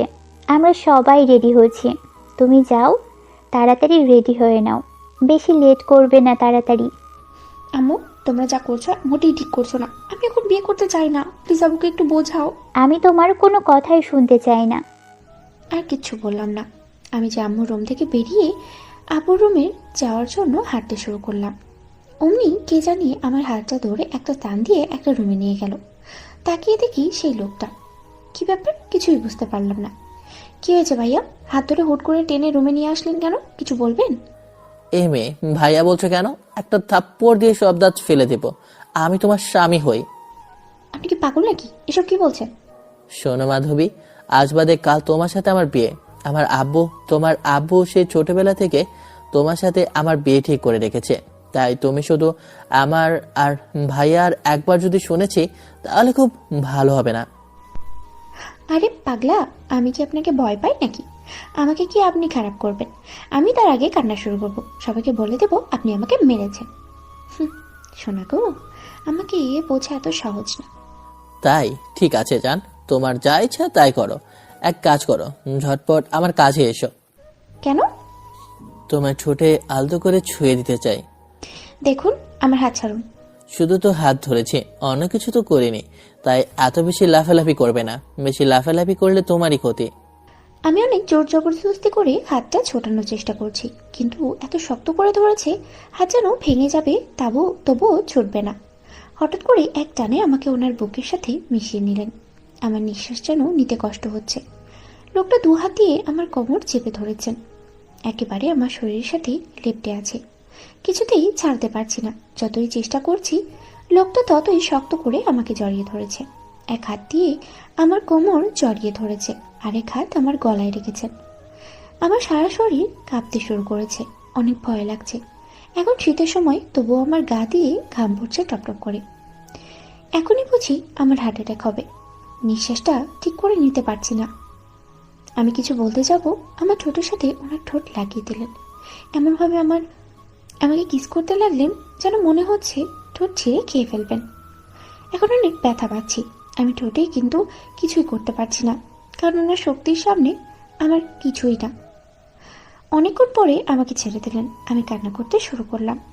আমার ঠোঁটে উনি একটা কামড়ও দিয়েছেন, যার কারণে রক্ত পড়ছে। আমি তো সেই কান্না শুরু করে দিলাম। লোকটা আবার আমাকে শান্ত করে জড়িয়ে ধরে বলতো, এখনো তো সবকিছুই বাকি। তুমি এই একটা সামান্য কিস করার জন্যই কান্না করছো? আপনি অনেক খারাপ একটা মানুষ, আমি সবাইকে বলে দিব। কি বলবে তুমি সবাইকে? আপনি আমাকে জড়িয়ে ধরেছেন, আমার ঠোঁটে কামড় দিয়েছেন। তাই নাকি? তোমার কাছে কোনো প্রমাণ আছে আমি তোমাকে জড়িয়ে ধরেছি, তোমার ঠোঁটে কিস করেছি? তাছাড়া আমি তোমার হবু স্বামী, তোমার সাথে আমার আজ বাদে কাল বিয়ে হবে। আমাকে একবার ছেড়ে তো দেখেন, আমি আপনার কি হাল করি। আমি আব্বুকে বলে দেবো আপনি আমাকে মেরেছেন। ঠিক আছে যাও, তোমাকে ছেড়ে দিলাম। আমাকে ছাড়ার সাথে সাথেই আমি এক দৌড়ে নিচে চলে আসলাম আর কান্না করতে করতে সবাইকে ডাকতে লাগলাম, সবাই চলে আসো। কি হয়েছে মা, এইভাবে কান্না করছিস কেন? কিছু বলছি না, শুধু কান্না করেই যাচ্ছি। মা, তোমার কি হয়েছে? তোর এভাবে কান্না করছিস কেন? আর তোর ঠোঁটে কি হয়েছে? এভাবে রক্ত জমে আছে কেন? আমি কিচ্ছু বলছি না, আরো জোরে কান্না করতেই শুরু করলাম। বাসায় সবাই এক জায়গায় জড়ো হয়ে গেছে। আমি এবার বলতে শুরু করলাম, ওই ওই ভাইয়াটা আমার সাথে খুব খারাপ ব্যবহার করেছে, আমাকে জড়িয়ে ধরেছে আর আমার ঠোঁটে কামড় দিয়েছে। আমার কথা শুনে সবাই মিটমিট করে হাসতেছে। কিছু বুঝতে পারলাম না। মামি মিজানকে ডাকতে শুরু করলেন। মিজান, এই মিজান, কই তুই? নিচে আয় তাড়াতাড়ি। কেন, কি হয়েছে? মাধবীর সাথে কি করেছিস? হায় আল্লাহ, এই মেয়েটা সত্যি অবুঝ। এসব কথা কেউ বলে? আল্লাহ, আমি তো আজ শেষ। এই মেয়েটা তো আমার মান সম্মান পুরো শেষ করে দিল। এখন কি বলবো বুঝতেই পারছি না। কি করব? মেয়েটা এত বোকা। আমি খুব অসহায় দৃষ্টিতে তাকিয়ে রইলাম। বুঝতে পারছি না। অনেক অনেক কিছু চিন্তা করার পর কিছু বলতে পারলাম না। একদরে আবার ওপরে চলে আসলাম। আমি তো এখনো বিশ্বাস করতে পারছি না যে মেয়েটা সবাইকে সবকিছু বলে দিয়েছে। হ্যাঁ আল্লাহ, এই মেয়েটাকে যদি বিয়ে করি তাহলে বাসরাতে কি হবে ওইগুলো তো সবাইকে ডেকে ডেকে বলবে। আব্বু কি আর মেয়ে পেল না? এই মেয়েটাকে আমার জন্য রেখে দিল। দেখেন এখন কেমন লাগে, সবার সামনে দিলাম তো লজ্জা, আর আসতে পারবেন না কারোর সামনে। বাবু শোনা, আমাকে কি বোকা পাইছো? ছোট হতে পারি কিন্তু বোকা না চান্দু। আমি সব বুঝি, কিন্তু তোমার সাথে সবসময় অবুঝই থাকবো। সবাই মিলে বিয়ের মার্কেট করার জন্য চলে গেলাম। সবার এখনো কেনাকাটা অনেক বাকি আছে। আমার কেনাকাটা শেষ, তাই আমি বাড়ি ফিরবো। আমি আম্মুকে বললাম, আম্মু বাসায় যাবো, আমার মাথায় প্রচন্ড ব্যথা করছে। বাসায় যাবি মানে? বাসায় তো কেউ নেই।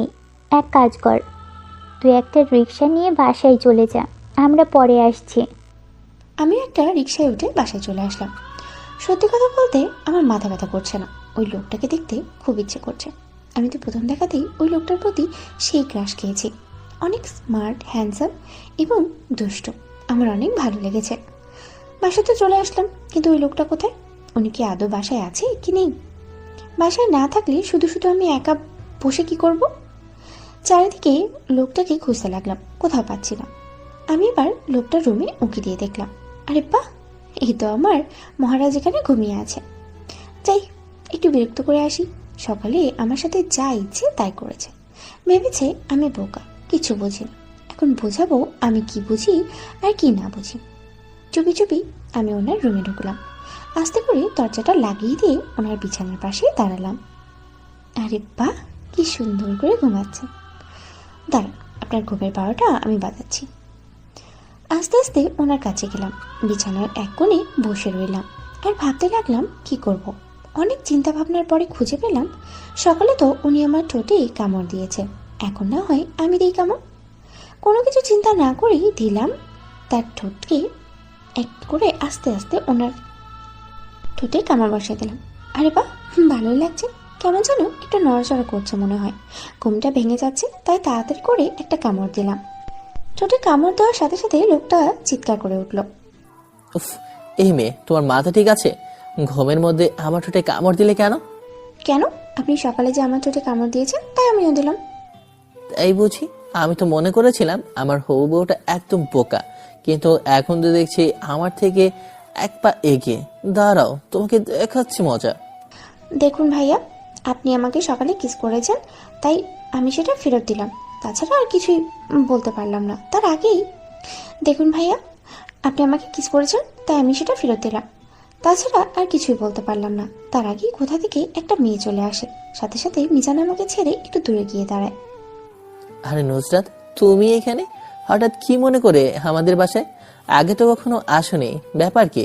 ভেবেছিলাম একেবারেই আসবো, কিন্তু তা আর হলো না। শুনলাম তোমার বোনের বিয়ে, তাই চলেই আসলাম। ভালো হয়েছে তুমি এসেছো। আমি তো তোমাকে বলতে চেয়েছিলাম আজকে কল করে। সব কিছু ঠিক আছে, কিন্তু তোমার পাশে ওই মেয়েটাকে, আর তুমি ওই মেয়েটাকে জড়িয়ে ধরেছিলে কেন? ও মাধবী, আমার হবু বউ, তোমার ভাবি। আমার দিকে তাকিয়ে বলল, মেধাবী, এই হলো আমার ফ্রেন্ড। আমি কিছু বললাম না। হঠাৎ করে মেয়েটা মিজানকে জড়িয়ে ধরে কান্না শুরু করলো। আমি তোমাকে ভালোবাসি মিজান, তুমি শুধু আমার। আমি মরে যাব তোমাকে না পেলে। এসব কি বলছো তুমি? আমরা শুধু ফ্রেন্ড, আর কিছু নয়। আমি মানি না। কিসের ফ্রেন্ড? আমি আমি তোমাকে ভালোবাসি মিজান। এত বছর ধরে তোমার পাশে আছি, তুমি কি কিচ্ছু বোঝো না? আরে আমরা তো খুব ভালো বন্ধু। তাছাড়া আমি মাধবীকে বিয়ে করব, অন্য কাউকে না। ওর জন্য কখনো কোনো মেয়ের দিকে তাকেও নেই। তোমার মাথা খারাপ হয়ে গিয়েছে নাকি? ওই পিচ্চি মেয়েটাকে বিয়ে করবে? এই মেয়ে তো এখনো নিজের হাতে খাবার খেতেই পারে না। তুমি কোথায় আর এই মেয়েটা কোথায়? দেখো নুসরাত, তুমি পাগলামি করো না। তুমি আমার খুব ভালো বন্ধু। আমি চাইলেও পারবো না তোমাকে বিয়ে করতে, কারণ মাধবী যখন ছোট ছিল তখন আমার আব্বু আমাদের বিয়ে ঠিক করে রেখেছে। আজকে হয়তো আব্বু নেই, কিন্তু ছেলে হিসাবে আমার দায়িত্ব আব্বুর কথা রাখা। তোমার মাথা খারাপ হয়ে গেছে। এইটুকু একটা মেয়ে কি বুঝে সংসারে? আমি যদি তোমাকে না পাই তাহলে আমি আত্মহত্যা করব। আমি কিছু বুঝি না, শুধু দেখছি ভালো লাগছে না, তাই মিজানের রুম থেকে বেরিয়ে দেখি সবাই চলে এসেছে। আম্মু, আমি তোমার সাথে কিছু কথা বলতে চাই। কথা পরে বলবি, আগে দেখ তো শাড়িটা কেমন হয়েছে, তোর জন্য এনেছি। আম্মু, আমি বিয়ে করতে পারবো না। আমার কথা শুনে সবাই অবাক হয়ে তাকিয়ে আছে। কেন পারবি না? সমস্যা কোথায়? মিজান কি তোকে কিছু বলেছে? ভয়ে ভয়ে আব্বুর দিকে তাকিয়ে দেখি আব্বু অনেক রেগে আছে। আমি একটা ছেলেকে ভালোবাসি, তাই মিজান ভাইয়াকে আমি বিয়ে করতে পারবো না। চোখ বন্ধ করেই বলে দিলাম।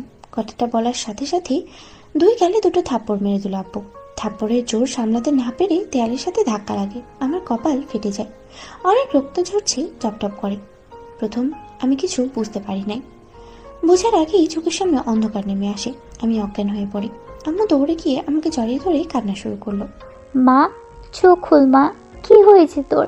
তাকিয়ে দেখ মা, এটা কি করলে? আমার মেয়ের গায়ে হাত তুলতে পারলে তুমি?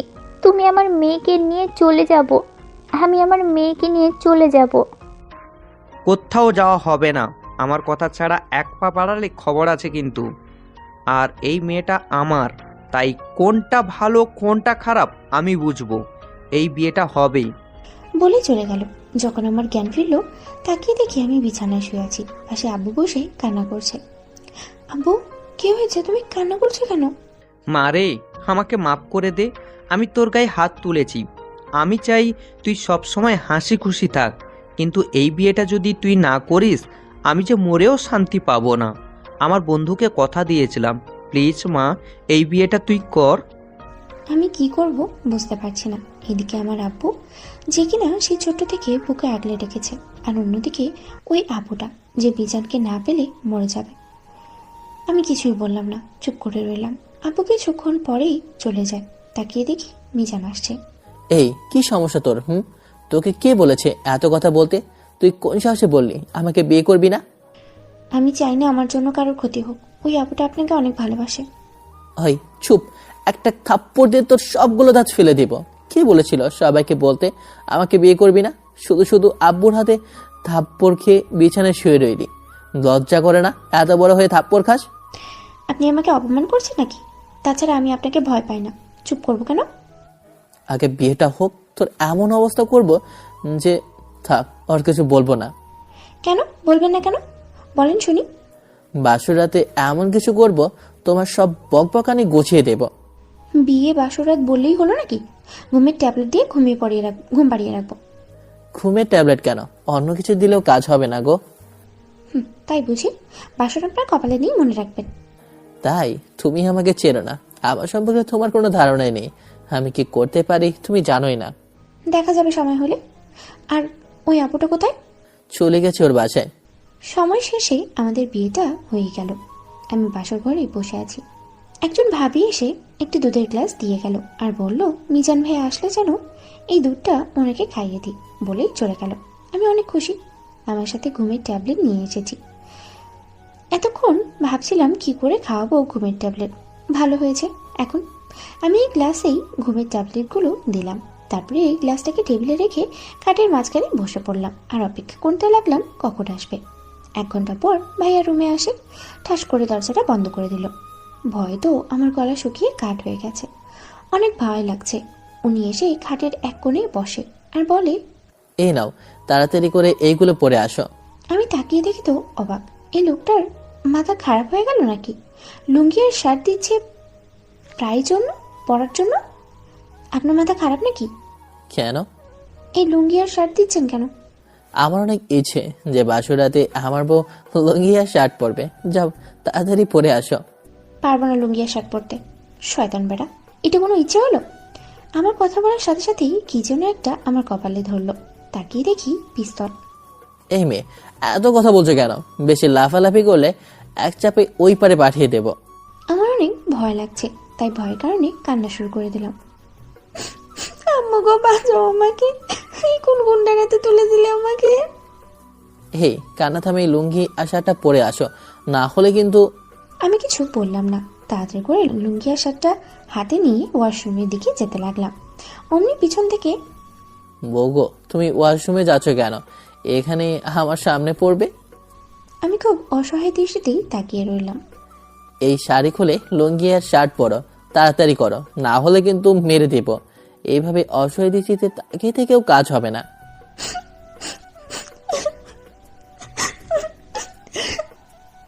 ঠিক আছে, এত কান্না করতে হবে না, যাও তাড়াতাড়ি করে আসবে। আমি কান্না করতে করতে ওয়াশরুমে চলে এলাম। লুঙ্গি আর শার্ট পরে আয়নার সামনে দাঁড়িয়ে দেখছি, ইসরে কি খারাপ লাগছে আমাকে। এই লোকটা এমন কেন, কোনটা কথাকার। কি হলো, এত সময় লাগে কেন? আমি কি আসবো? ওনার কথা শুনে তাড়াতাড়ি করে রুমে আসলাম। হ্যাঁ আল্লাহ, আমার বউটাকে লুঙ্গি আর শার্টে অনেক ভালো লাগছে। এই নাও, এবার দুধটুকু খেয়ে নাও। আমি তো অবাক, কি বলে? এই দুধে তো ঘুমের ট্যাবলেট আছে, এটা যদি আমি খাই তাহলে তো। আল্লাহ গো, বাঁচাও আমাকে, আমি কি করবো এখন? না, এটা আপনার জন্য, আমি খাবো না। চুপচাপ খেয়ে না বলছি, না হলে কিন্তু গুলি করে মারবো। আমি তো সেইবার। কি হলো, এত কি চিন্তা করছো? তাড়াতাড়ি নাও আর ঝটপট খেয়ে ফেলো। আমি কি করব এখন বুঝতে পারছি না। এক হাতে পিস্তল, অন্য হাতে ঘুমের ট্যাবলেট মেশানো দুধের গ্লাস। কি করব এখন? এটা আপনার জন্য। আমার জন্য তো কি হয়েছে না বলছি? আমি গ্লাসটা হাতে নিয়ে তো অবাক হয়ে গেলাম। এটা কি? গ্লাসে যে দুধ ছিল ওটা কোথায়? গ্লাসের দুধ আমি খেয়ে নিয়েছি, আর এটা তোমার জন্য, তাড়াতাড়ি খেয়ে নাও। আমি এসব খাই না, আর এটা তো খাওয়া ভালো না। তোমাকে বলেছি খাওয়ার জন্য, এত বেশি কথা বলে কেন? আপনি যাই বলবেন তাই হবে নাকি? কিছুক্ষণ আগে বললেন লুঙ্গি আর শার্ট পরে আসার জন্য, এখন আবার বলছেন মদ পান করার জন্য। শয়তান ম্যাডাম, জীবনেও বউ পাবেন না আপনি। বউ না পাইলে সমস্যা নেই, তোমাকে বলেছি খাওয়ার জন্য, খেয়ে নাও। আমি এসব আগে কখনো খাইনি, আমার অভ্যেস নেই, পারবো না খেতে। ঠিক আছে, তুমি চোখ বন্ধ করো, আমি তোমাকে খাইয়ে দিচ্ছি। কেন চোখ বন্ধ করবো কেন? আপনার মতলব কিন্তু একদম ঠিক লাগছে না, আমার থেকে দূরে থাকবেন। এত কথা বলছো কেন? চোখ বন্ধ করতে বলেছি না? চোখ বন্ধ না করলে এখনই গুলি করে উড়িয়ে দেব। ও আম্মু, আম্মু কই গো তোমরা? কার হাতে তুলে দিছো আমাকে? কোথায় কোথায় বলে গুলি করে দিবে? আরে চুপ, চোখ বন্ধ করবা কিনা? আর এত কান্না করার কি আছে? যদি আবার কান্না করো তাহলে তোমার এমন অবস্থা করব। আপনি আমাকে হুমকি দিচ্ছেন? আমি কিন্তু ভয় পাই না আপনাকে, শুধু ভয় পাই আপনার হাতের ওই পিস্তলটাকে। আপনার হাতে যদি পিস্তল না থাকতো না, তাহলে আমি আপনার এমন অবস্থা করতাম যে আপনি নিজেও ভাবতে পারতেন না। চুপ, চোখ বন্ধ করো, তোমাকে খাইয়ে দিচ্ছি। না, আপনার প্রয়োজন নেই, আমার নিজের হাতেই আমি খেতে পারি। হ্যাঁ আল্লাহ, তুমি কোন পাপের কারণে এই মাসুম বাচ্চার কপালে এরকম একটা গুন্ডা ছেলেকে দিলে? আমি গ্লাসটা হাতে নিই, অনেক বাজে গন্ধ। আমি তো হাতে নিয়ে তাকিয়ে দেখছি কি করে খাবো। কি এত চিন্তা করছো? তুমি নিজে খাবে নাকি আমি খাইয়ে দেব? ওনার কথা শুনে খুব ভয় লাগছে। অবশেষে নিরুপায় হয়ে এক চুমুক খেয়ে নিলাম। আমার মাথাটা কেমন যেন করছে। তুমি একটু বেশি কথা বলো, তাই এই মদের নেশায় তোমাকে মাতাল করতে হলো, সরি। আপনি একটু বেশি বুঝেন, তাই আমি আপনার দুধের গ্লাসে ঘুমের ট্যাবলেট মিশিয়ে দিয়েছি। আরে পাগলি, আমি খাইনি, ওই গ্লাসে দুধ ফেলে দিয়েছি। তুমি তো বিয়ের আগেই বলেছিলে ঘুমের ট্যাবলেট খাওয়াবে। আমি জানি তুমি যা বলবে তাই করবে। এখন কি করবে বলো? তুমি হেরে গেলে, আমি তো তোমাকে এখন কিছু একটা করব। আরে এই গুন্ডা কথাকার বদমাইশ ছেলে, আমাকে কি বোকা মনে হয় আপনার? আপনি যে মদের বোতল এনেছেন এবং ঘাটের নিচে রেখেছেন ওইটা আমি জানি, তাই তো সব মদ ফেলে দিয়ে 7 আপ রেখেছি। আমি তো এখন মদ পান করি নাই, মাতাল বানাবেন কি করে? রে আল্লাহ, এই পিছে তো আমার থেকে বেশি তালাক। তুমি যখন মাতাল হও নাই, এখন তোমাকে মাতাল করব। আমার নেশায় আসক্ত করব তোমাকে। কি কি ব্যাপার? আপনি আমার দিকে আসছেন কেন? দেখুন, আমার কাছে আসবে না। আমি আমি আমি নিরীহ প্রাণী, খুব অবুঝ এবং ছোট্ট একটি মেয়ে। আমার কাছে আসলে কিন্তু আপনার নামে মামলা করব। মামলা তো সকালে করবে, এখন তো কিছু একটা করি, তারপর সকালে ঘুম থেকে উঠে মামলা করতে যাব তোমাকে নিয়ে। দেখুন, আমি কিন্তু চিৎকার করব। চিৎকার করে কাজ হবে না, কেউ আসবে না। তুমি আমার বউ আর আমি তোমার স্বামী, তাই আমার যা ইচ্ছা তাই করব। তাড়াতাড়ি শার্টের বোতামটা খোল। শার্টের বোতাম খুলবো মানে? শার্টের বোতাম খুলতে বলেছি। পারবো না। তাহলে তুমি খুলবে না? ঠিক আছে।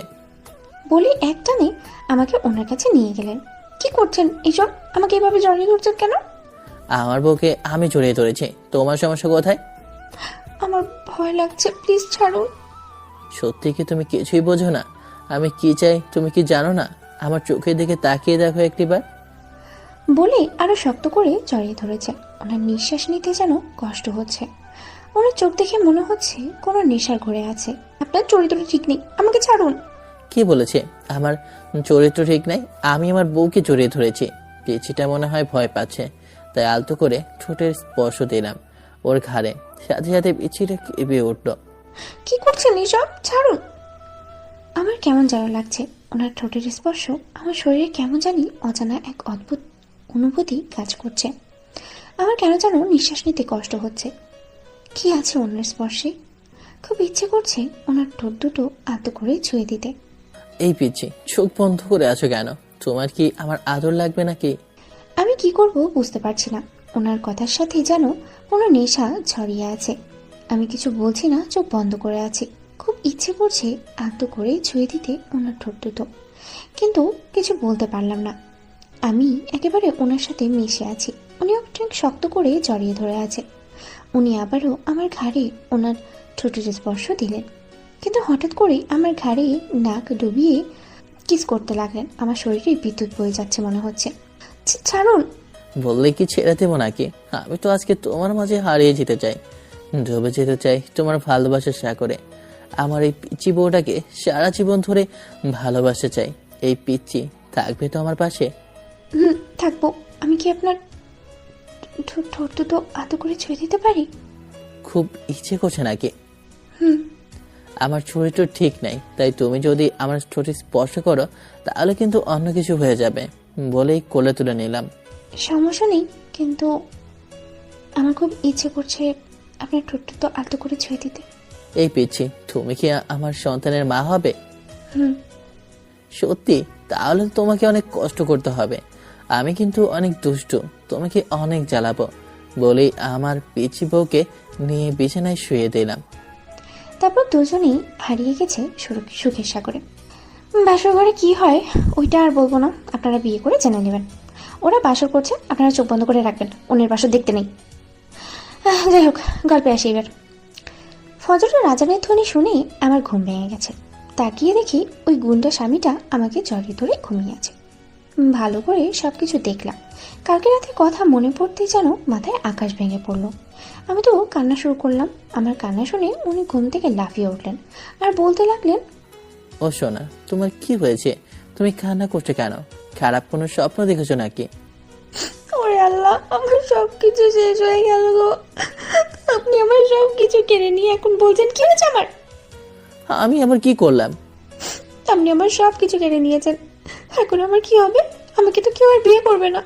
আমার কত স্বপ্ন ছিল, আমার বিয়ে হবে, সংসার হবে, আমার কতগুলো বাচ্চা হবে, আর আমার সব স্বপ্ন মিথ্যে হয়ে গেল। পাগড়িটা মনে হয় ভুলে গেছে যে আমাদের কালকে বিয়ে হয়েছে। আপনি আমার এত বড় একটা সর্বনাশ করতে পারলেন। আমি আপনার নামে মামলা করব। বিছানায় কি পালিশ নেই নাকি? আমার উপরে শুয়ে আছেন কেন? দূরে সরে যান। শোনাবো, আমার ভুল হয়েছে বলে আমাকে ছেড়ে একটু দূরে সরে যায়। আমি কান্না করতে করতে ওয়াশরুমে চলে এলাম। ওরে আল্লাহ, রাতে তো সব ঠিক ছিল, এখন আবার কি হলো? আমি ওয়াশরুম থেকে বেরিয়ে এসে দেখি উনি বসে আছে। ওরে আল্লাহ, এই পিচিটাকে মায়াবিল আসে কেন?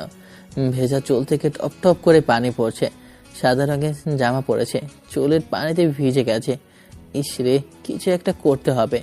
এই পিচি তো কিছু করতেও দেবে না, এখন যা করার জোর করেই করতে হবে। এইভাবে তাকিয়ে আছেন কেন? জীবনে মেয়ে মানুষ দেখেন নাই বুঝি? উনি আমার কথার উত্তর দিলেন না। যেই আমি ওনার সামনে গেলাম অমনি ধাক্কা দিয়ে বিছানায় ফেলে দিয়ে আমার উপরে শুয়ে পড়লেন। আমি কিছু বলতে যাব তার আগেই একটা ওড়না দিয়ে আমার মুখ বেঁধে দিলেন। অনেক কান্না পাচ্ছে আমার। এই লোকটা এমন কেন? অনেক কষ্ট করেছি ওনাকে সরানোর জন্য, কিন্তু পারছি না। ওনার দুই হাত দিয়ে আমার হাত দুটো চেপে ধরে আছে। অসহায় দৃষ্টিতে তাকিয়ে আছি। সরি গো শোনাবো, তুমি একটু বেশি কথা বলো, তাই তোমার মুখ বেঁধে দিলাম। তোমাকে এইভাবে দেখে নিজেকে আর ধরে রাখতে পারলাম না। এত নড়াচড়া করছে কেন? আমি জানি রাতে যেটা হয়েছে সেটা তোমার অজান্তেই হয়েছে। এখন তুমি আর আমার কাছে আসবে না, তাই এমনটা করলাম। ওরে শয়তান, আমাকে মেরে ফেলবে নাকি? রাতের জন্য আমি এখন ভালো করে হাঁটতেই পারছি না। এখন যদি কিছু করে আমি তো শেষ। কি করব? মুখ বেঁধে দিয়েছে, বলতেও তো পারছি না। মা, আমার পেঁচিব। অন্যের স্পর্শগুলো যেন অনেকটাই কষ্ট হচ্ছে। ওনার আমার প্রতি কোনো খেয়ালই নেই। উনি আছেন ওনার নেশার ঘরে। কিছুক্ষণ পরেই ওনার বোন আসে দরজায় টোকা দিল।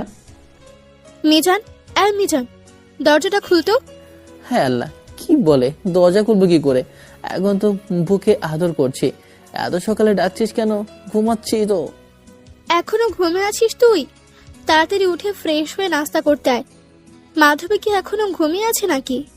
মাধবী ঘুমিয়ে আছে, তুই যা, আমরা আসি। শয়তান বেটা, আমি ঘুমিয়ে আছি। একবার মুখের বাঁধন খুলে দে, তারপর তোকে দেখাবো। ঠিক আছে, আমি গেলাম, তাড়াতাড়ি আয়। আপনি চলে গেছেন। উনি আমার মুখের বাঁধন খুলে দেন। শোনা বউ, চলো গোসল করে নাও, নাস্তা করতে যাবো। উনি কোলে তুলে নিয়ে যায় ওয়াশরুমে। আমি চুপ করে আছি, কিছু বলছি না।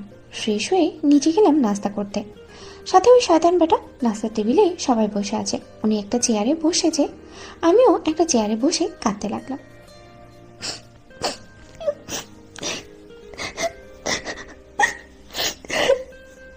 কি হয়েছে মা, কান্না করছিস কেন?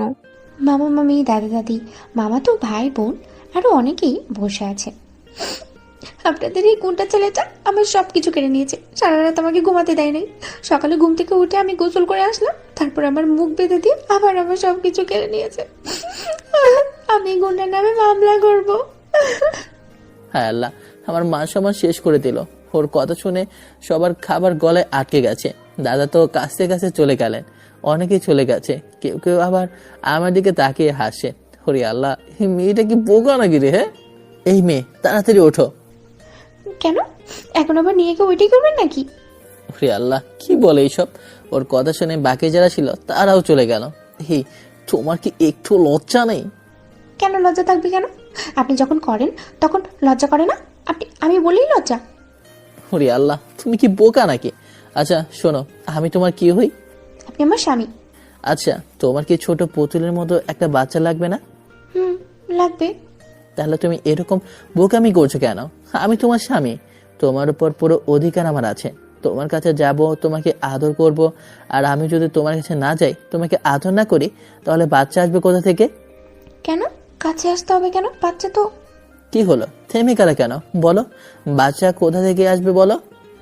আমাদের কথা বলার মাঝেই ওনার কল আসে। উনি কল রিসিভ করে দূরে চলে যায়। আমিও নাস্তা শেষ করে রুমে চলে আসি। আন্টি, ও আন্টি শোনো, রোহানের বড় বোনের বিয়েতে যেতে হবে আমাদের আজকে। এই কি বলছিস? তোর বিয়ে তো কালকে হলো, এখন আবার তুই বন্ধুর বোনকে বিয়ে করতে যাবি? কি করবো বলো, যেতে তো হবে। মাধবীকে সাথে নিয়ে যাবে নাকি বাসায় রেখে যাবি? বাসায় থাক, সাথে নিয়ে গেলে আবার পাগলামি শুরু করবে। ওর তো মাথায় একটা তার ছেঁড়া, একটা বলে আরেকটা বোঝে। তাই বলে বউ রেখে তুই একা বিয়ে বাড়িতে যাবি? ওইখানে থাকবে কতদিন? 3 দিন থাকবো, তারপর চলে আসবো। কালকেই বিয়ে করেছিস, তুই এখন বউ রেখে বন্ধুর বোনের বিয়েতে যাবি, আবার 3 দিনের জন্য? তোমার এই পাগলি মেয়েটা যাবে না। ও আমার সাথে যদি যায় তাহলে সাথে নিয়ে যাব। যাও, গিয়ে বলো যাবে কিনা, আমি আজকেই রওনা দেব। ওনার কথা শুনে মামি আমার রুমে আসে। আমি বিছানায় শুয়ে আছি। হঠাৎ করে মামি রুমে আসে আর বলে, মিজান ওর বন্ধুর বোনের বিয়েতে যাবে, 3 দিন থাকবে ওখানে, তুইও কি যাবি সাথে? না, আমি যাবো না কোথাও। ওনার যাওয়ার ইচ্ছে থাকলে উনি একাই যান, আমি কেন যাবো ওনার সাথে? কি বলছিস? তোর স্বামী যাবে 3 দিনের জন্য, তোদের তো নতুন বিয়ে হয়েছে, সাথে যাবি না? না, যাবো না। উনি কেনে আমি একটু বাঁচবো। আমার কথা শুনে মামি রুম থেকে বেরিয়ে নিচে ওনার কাছে চলে আসেন। উনি সোফায় বসে টিভি দেখছিলেন। মামিকে দেখে বললেন উনি, আন্টি, মাধবী কি যাবে নাকি আমার সাথে? না, যাবে না। কেন যাবে না? জানি না কেন যাবে না। আমি বলেছি যাওয়ার কথা, কিন্তু ওর নাকি ইচ্ছা নেই। তুই চলে যা একা। ইচ্ছা নাই মানে? ওকে যেতে হবে। কেন? তুই তো বললি এইমাত্র ওর যাওয়ার ইচ্ছে থাকলে যাবে, ইচ্ছা না থাকলে যাবে না। এখন আবার বলছিস ওর যেতেই হবে, এর মানে? আমি একা যাব, ও যাবে না, সেটা কি করে হয়? দুজনে না হয় বিয়ে বাড়িতে একটু আনন্দ করে আসবো। আমাকে বোঝাতে হবে না, তুই গিয়ে ওকে বোঝা। আমার কথা শুনছে না। আর তুই তো জানিস ও এক কথার মানুষ, যা বলে তাই করে।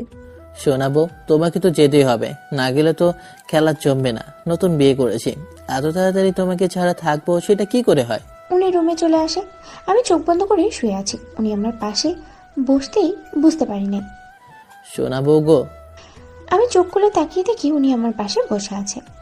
কি হয়েছে? দেখছেন না আমি ঘুমিয়ে গেছি? সরি গো। আচ্ছা, তাড়াতাড়ি রেডি হয়ে আসো, আমরা যাব। আমি যাব না। আপনি ওইখানে গিয়ে আমাকে শান্তি দিবেন না, আমি খুব ভালো করেই জানি। তুমি যাবে মানে যাবে, কোনো কথা শুনতে চাই না আমি। আমি যাব তো, এত রাগ দেখান কেন? আমি বেশি কিছু বললাম না, রেডি হতে লাগলাম। কালো একটা শাড়ি পরেছি, সবকিছু ম্যাচিং করে পরেছি। ওনার সামনে এসে দাঁড়িয়ে বললাম, আমি রেডি, এবার চলুন। কি হলো? উনি এইভাবে তাকিয়ে আছে কেন? আমি আবারও বললাম, চলেন, আমি রেডি। কোনো কথা বলছে না। হঠাৎ করে আমাকে একটানে ওনার সাথে মিশিয়ে নিলেন। এক হাত দিয়ে আমার কোমর চেপে ধরে আর এক হাত দিয়ে আমার মুখের সামনে চুলগুলো কানের পিছনে গুঁজে দেয়। আপনি এমন কেন? কেমন গো শোনাবো? আমার কানের কাছে মুখ দিয়ে ফিসফিস করে বললেন। ওনার কথা শুনে মনে হচ্ছে কোনো নেশার ঘরে আছে। আপনি সবসময় ইমোশনাল হয়ে থাকেন কেন? আমাকে মেরে ফেলার প্ল্যান করছেন নাকি? জানগো, তোমাকে দেখলে আমি নিজেকে সামলাতে পারি না। উফ, খুব ইচ্ছে করছে তোমাকে আদর করতে। উনি কথাগুলো এত আস্তে আস্তে বলছেন, আমার কানের কাছে মুখ এনে আমার নিজের কাছেই এখন নিজেকে মাতাল মনে হচ্ছে। উনি হঠাৎ করে আমার ঘাড়ে আলতো করে চুমু দিতে লাগলেন, অনেক শক্ত করে জড়িয়ে ধরে। আমি অনেক কষ্ট করে শাড়ি পরেছি, ছাড়ুন। তোমার শাড়ি খুলে আবার আমি ঠিক করে পরিয়ে দেব। আপনি যদি আমাকে না ছাড়েন তাহলে আমি যাব না। বলার সাথে সাথেই আমাকে ছেড়ে একটু দূরে সরে যায়। ছেড়ে দিলাম, এখন চলো। তুমি না গেলে তো হবে না, তোমাকে ছাড়া আমি থাকতে পারবো না। বাসায় সবার কাছে থেকে বিদায় নিয়ে রওনা দিলাম।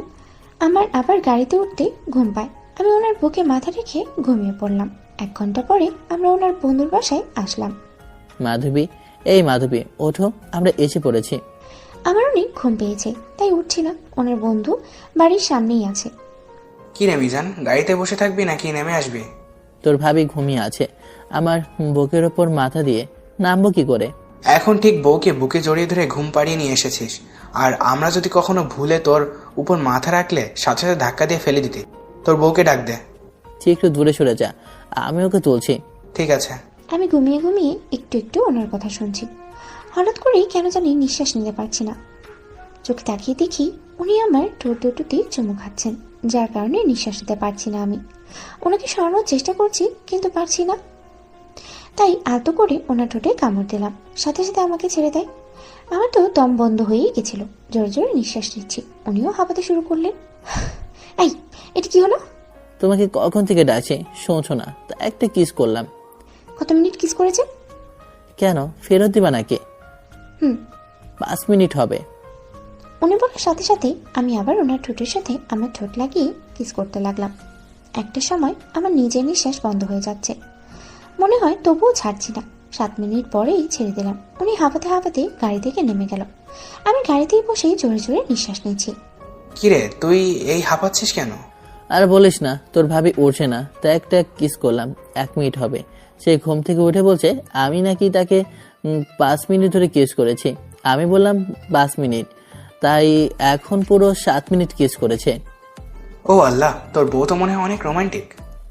রোমান্টিক না চাই, এখনো আমি নিরামিষই রয়ে গেলাম। সে কি, তুই এখনো নিরামিষ আছিস? সমস্যা নেই, আমার বউ অনেক রোমান্টিক। তোর বউকে সবকিছু বুঝিয়ে দিবে। আর শোন, নুসরাত এসেছে ওর ছোট ভাইকে নিয়ে। ও আচ্ছা। তোর বউকে গাড়ি থেকে নেমে আসতে বল। মাধবী, গাড়ি থেকে নেমে আসো তাড়াতাড়ি। শোনাবো, তোমার তো খিদে পেয়েছে। আমি গাড়ি থেকে নেমে ওনার কাছে গেলাম। ওনার পাশে দাঁড়িয়ে আছে ওনার বন্ধু। আসসালামু আলাইকুম, কেমন আছেন ভাইয়া? ওয়ালাইকুম আসসালাম, আলহামদুলিল্লাহ ভালো। আপনি কেমন আছেন? আলহামদুলিল্লাহ ভালো। আপনার বন্ধু আমাকে ভালো থাকতে দিচ্ছে কই? সবসময় খারাপ মতলবই থাকে লুচ্চা একটা। কিছু একটা বললেন নাকি, শুনতে পাইনি। না, কিছু বলি নাই। দুপুর হয়ে গেছে আর আমার খিদে পেয়েছে এখন। খিদে পেয়েছে? আমি তো সেই কখন থেকে বলছি। আমি জানি আমার এই বউটা সবকিছু সহ্য করতে পারলেও খিদেটা সহ্য করতে পারে না। এইবার বাসায় চলো। আমরা বাসায় গেলাম, সবার সাথে পরিচয় করিয়ে দিলেন। বাসায় সবাই অনেক ভালো। রোহান ভাইয়ার বউ অনেক মিষ্টি। রাতে গায়ে হলুদের অনুষ্ঠান। দুপুরে খাবার খাওয়ার পরে আমি রোহন ভাইয়ের বউ, দাদি, বোন, নুসরাত আপু সবাই একসাথে বসে গল্প করছি। এমন সময় উনি আসেন। হাই লেডিস, তোমরা সবাই একসাথে কি করছো গো? কি গো, আমার স্বামী চলে এসেছো আমাকে খুঁজতে খুঁজতে? কি ব্যাপার? তুমি তো তোমার বন্ধুর সাথে বাজারে গিয়েছিলে, তাহলে আবার ফিরে এলে কেন?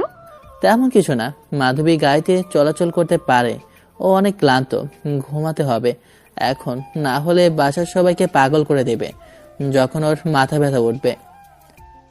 ওর থেকে তো তোমার মাথা ব্যথা বেশি করবে। ঠিক আছে, নিয়ে যাও। এই মাধবী, আসো। আমি চুপচাপ চলে এলাম ওনার সাথে। সত্যি বলতে আমার অনেক ঘুম পেয়েছে।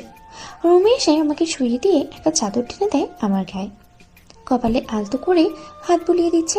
আমার সোনা বউ, ঘুমিয়ে পড়ো, আমি তোমার পাশে আছি। উনি আলতো করে চুমু দিলেন আমার কপালে, আবার হাত বুলিয়ে দিচ্ছে। আমি কখন যে ঘুমিয়ে পড়েছি খেয়ালই নেই। যখন ঘুম ভেঙে যায় তখন তাকিয়ে দেখি উনি আমার বুকে মাথা রেখে ঘুমিয়ে আছে। হঠাৎ করে কে যেন দরজায় টোকা দিল। কে? দরজার ওপাশ থেকে রোহন ভাইয়ের বউ উত্তর দিলেন, আমি গো, সন্ধ্যা হয়ে গেছে, দাদি এসে তোমাদেরকে ডেকে গেছেন, তোমরা শোনো নাই, তাড়াতাড়ি উঠে পড়ো। আচ্ছা, মিজান কি ঘুমিয়ে আছে নাকি? উনি ঘুমিয়ে আছে, আপনি যান, আমরা আসছি। ভাবি চলে গেছে, এখন ওনাকে আস্তে করে ডাক দিলাম। এই যে উঠুন, সন্ধ্যা হয়ে গেছে। আমি আস্তে করে ধাক্কা দিয়ে একটু দূরে সরিয়ে নিলাম। এখন তো দেখছি উনি আরো শক্ত করে জড়িয়ে ধরছে। ওগো শুনছো? ওঠো না গো, সন্ধ্যা হয়ে গেছে, আর কত ঘুমাবে? এবার তো আমাকে ছাড়ো। আরে বা, এত মিষ্টি করে আমাকে কে ডাকছে? এই যে কে যে, আপনি কি শুনতে পাচ্ছেন না? আমার অনেক ক্ষুধা পেয়েছে, উঠুন না। আমার খিদের কথা শুনে তাড়াতাড়ি করে উঠে গেছে। উনি জানেন আমার যখন খিদে পায় তখন মাথা ঠিক থাকে না। হরি আমার লক্ষ্মী বউ, তোমার খিদে পেয়েছে আগে বললেই পারতে। তুমি রুমে থাকো, আমি খাবার নিয়ে আসি। বলেই উনি চলে গেলেন। আমি ফ্রেশ হয়ে বসে আছি। আমি সোজা রান্না করে চলে আসলাম। রান্না করে ঢুকে দেখি নুসরাত রান্না করছে। মিজান, তুমি রান্নাঘরে হঠাৎ কি মনে করে? ভালোই আছো তাই না পিচ্চি বউনি? ভালো আছি। আন্টি কোথায়? এই যে আমি এইদিকে তোমার আঙ্কেলকে চা দিতে গিয়েছিলাম। তা বাবা, তুমি হঠাৎ রান্নাঘরে কি মনে করে? কিছু লাগবে তোমার? আন্টি, মাধবী খিদে পেয়েছে। ও আচ্ছা, তুমি দাঁড়াও, আমি খাবার দিচ্ছি। এখন দেখছি বউয়ের জন্য খাবারও নিজেই নিয়ে যাচ্ছ। তুমি তো কখনো নিজের খাবার নিজে নিয়ে খাও না, এখন দেখা যাচ্ছে বউ ভক্ত হয়ে গেছো। বউটা আমার, তাই ওর সব খেয়াল রাখার দায়িত্ব আমারই। আমি অনেকক্ষণ ধরেই বসে আছি, উনি এখনো আসছেন না, তাই ভালো লাগছে না। রুম থেকে বেরিয়ে নিচে নেমে আসলাম। নিচে এসে দেখি সবাই হাতে মেহেদি পড়ছে। রোহন ভাইয়ের বউ আমাকে দেখে বললেন, এই মাধবী বসো, তোমার হাতে মেহেদি পরিয়ে দিই। আমিও বসে পড়লাম মেহেদি দিতে। কোথা থেকে জানি নুসরাত আপু চলে আসলেন। উনি বললেন, আরে মাধবী, তুমি মেহেদি পরছো? আপু, আপনিও পড়বেন নাকি? না, তুমিই পড়ো, দাও তোমার ওই হাতে আমি মেহেদি পরিয়ে দিই। তুমি আমার জীবন থেকে মিজানকে কেড়ে নিয়েছো, তোমাকে তো আমি ছাড়বো না। আর কিছুদিন যাক, তারপর তোমাকে মিজানের জীবন থেকে সরিয়ে দেব। এদিকে মিজান খাবার হাতে নিয়ে রান্নাঘর থেকে বেরিয়ে এসে দেখে আমি সবার সাথে বসে এখানে হাতে মেহেদি পড়ছি। মিজানকে দেখে দাদি বলে উঠলেন, কি গো, খাবারটা কি আমাকে দেওয়া যাবে? এদিকে নিয়ে আসো খাবারটা। দাদির কথা শুনে উনি এদিকে আসেন। উনি বললেন, তুমি এখানে কি করছো? তোমার নাকি খিদে পেয়েছে? তোমাকে তো বলেছিলাম রুমে থাকতে। অনেকক্ষণ ধরে রুমে বসে আছি, আপনি আসলেন না, তাই নিচে চলে আসলাম। নিচে এসে দেখি সবাই মেহেদি পড়ছে। তাই তুমিও সবার সাথে মেহেদি পড়তে বসে গেলে? এখন খাবারগুলো খেয়ে নাও তাড়াতাড়ি। আমি কি করে খাবো? 2 হাতে তো মেহেদি পড়ে আছি। হা করো, আমি খাইয়ে দিয়েছি তোমাকে। কিছু বলেন না, এত লোকের সামনে আমাকে খাইয়ে দেবেন? আমার কি লজ্জা লাগে না বুঝি? আমি খাবো না। হরি আমার লজ্জাপতি বউরে, এত লজ্জা পেতে হবে না। হা করো, আমি তোমাকে খাইয়ে দিচ্ছি। সব কপাল, আজ পর্যন্ত তোমার ভাই আমাকে খাইয়ে দেবে তো দূরের কথা, কখনো এটা বলেনি বউ তোমার কি খিদে পেয়েছে। তুমি তোমার বউকে মুখে তুলে খাইয়ে দিয়েছো। কোথায় থেকে যেন রোহান ভাইয়া চলে আসে, সাথে একটা ছেলে, সাথে মনে হয় বন্ধু হবে। এই কি বললে তুমি? আমি তোমাকে কখনো মুখে তুলে খাবার খাইয়ে দেই না। আর মিজান, তুই তোর বউকে ভালোবাসিস, তোর রুমে গিয়ে ভালোবাস। তোর জন্য আমার লক্ষ্মী বউটা দুপুরে আমার সাথে ঝগড়া করছে। তাই নাকি? আমাকে নিয়ে তোরা ঝগড়া করছিস, তা আমি জানতে পারি কি নিয়ে আমার মিষ্টি ভাবি তোর সাথে ঝগড়া করছে। এই তুমি তাকিয়ে আছো কেন হা করে? আমি কথা শুনে খাবার মুখে নিলাম। রোহান ভাইয়া গিয়ে ভাবির পাশে বসে, আর ছেলেটা নুসরাত আপুর সাথে বসে আস্তে আস্তে কি যেন একটা বলছে, আমরা শুনিনি। ওই ছেলেটা হলো নুসরাত আপুর ছোট ভাই আরিয়ান। আপু, ওই মেয়েটা কে? ওই মেয়েটা হলো মিজানের বউ। আপু তো মিজান ভাইয়া, নুসরাত ওই মেয়েটাকে ভালোবাসে। তোমার সামনে ভাইয়া বউ নিয়ে বসে আছে, তোমার কি কষ্ট হচ্ছে না? কি আর করবো বলো, দেখে যেতে হবে। আমি ওই তাকেই ছাড়বো না, মিজানকে আমার কাছ থেকে কেড়ে নিয়েছে। উফ, দেখতে কি সুন্দর, একদম পরী মনে হচ্ছে। মায়াবী চোখের দিকে তাকালে চোখ ফেরাতে পারছি না। এই মেয়েটাকে তো আমি আমার রানী বানাবো। কি রে, চুপ কেন? কই কিছু না। কি ব্যাপার, তোরা দুই ভাই বোন মিলে কি ফিসফিস করছিস? কই কিছু না তো। আচ্ছা ভাবি, আমরা সবাই আজকে শাড়ি পরবো ইভাপুর গায়ে হলুদে। সবার জন্য শাড়ি এনেছো আব্বু? আমিও পরবো শাড়ি। তোমার জন্য আছে। আমিও পরবো শাড়ি। তোর আবার কি হলো? মাধবীর শাড়ি পরবে, তোর সমস্যা কোথায়? ও শাড়ি পরতে পারে না, ও লুঙ্গি পরবে। ও লুঙ্গি তুই স্বার্থপর। তোর কারণে ধুইতে হয়েছে বউয়েরও কাপড়। বউ শুনে নাই কথা, আমায় করলো ঝাড়ু পিটা। এখন তো চাই না লুঙ্গি সেই পিটানোর ব্যথা। আমিও কি লুঙ্গি পরবো নাকি গো? না গো শোনা বউ, তোমার পড়তে হবে না। মিজান, তুই কি আর কোনো কথা খুঁজে পেলি না? তোর জন্য আমার 12টা বেঁচে যাবে। আমি শাড়ি পরবো। ও দাদি বলেন আমি লুঙ্গি পরবো না। তুমি শাড়ি ঠিক করবে নাকি নিজেকে ধরে রাখবে? কোনটা শাড়ি পরার আগে তো টপ করে পরে যাও, তখন কি হবে? দেখছো, বউ যদি শাড়ি পরে যায় তখন ব্যথা পাবে, সেজন্য মিজান বউকে শাড়ি পরতে দিচ্ছে না। আর তুমি কেন আমাকে নিয়ে চিন্তাই করো না? মিজান ভাই, তোর বউকে খাওয়ানো শেষ, এবার তুই এখান থেকে রুমে যা ভাই প্লিজ। আমি প্লিজ ভাই চুপ কর, একটা কথা বলিস না, তুই যা। তুই তোর বউকে নিয়ে কথা বলবি, আর এদিকে আমার কপালে দুঃখ আছে। ঠিক আছে, চলে যাচ্ছি। আসো শোনাবো, আমরা রুমে যাই। বলে উনি আমাকে কোলে তুলে দিলেন, কোলে নিয়ে হাঁটতে শুরু করলেন। তুমি চুপ করবে নাকি তোমার বন্ধুকে দেখে কিছু তো শিখতে পারো, তাই না? ইস রে, তোমার আগে যদি তোমার বন্ধুকে পেতাম তাহলে আর তোমাকে বিয়েই করতাম না। তোমাকে বিয়ে করে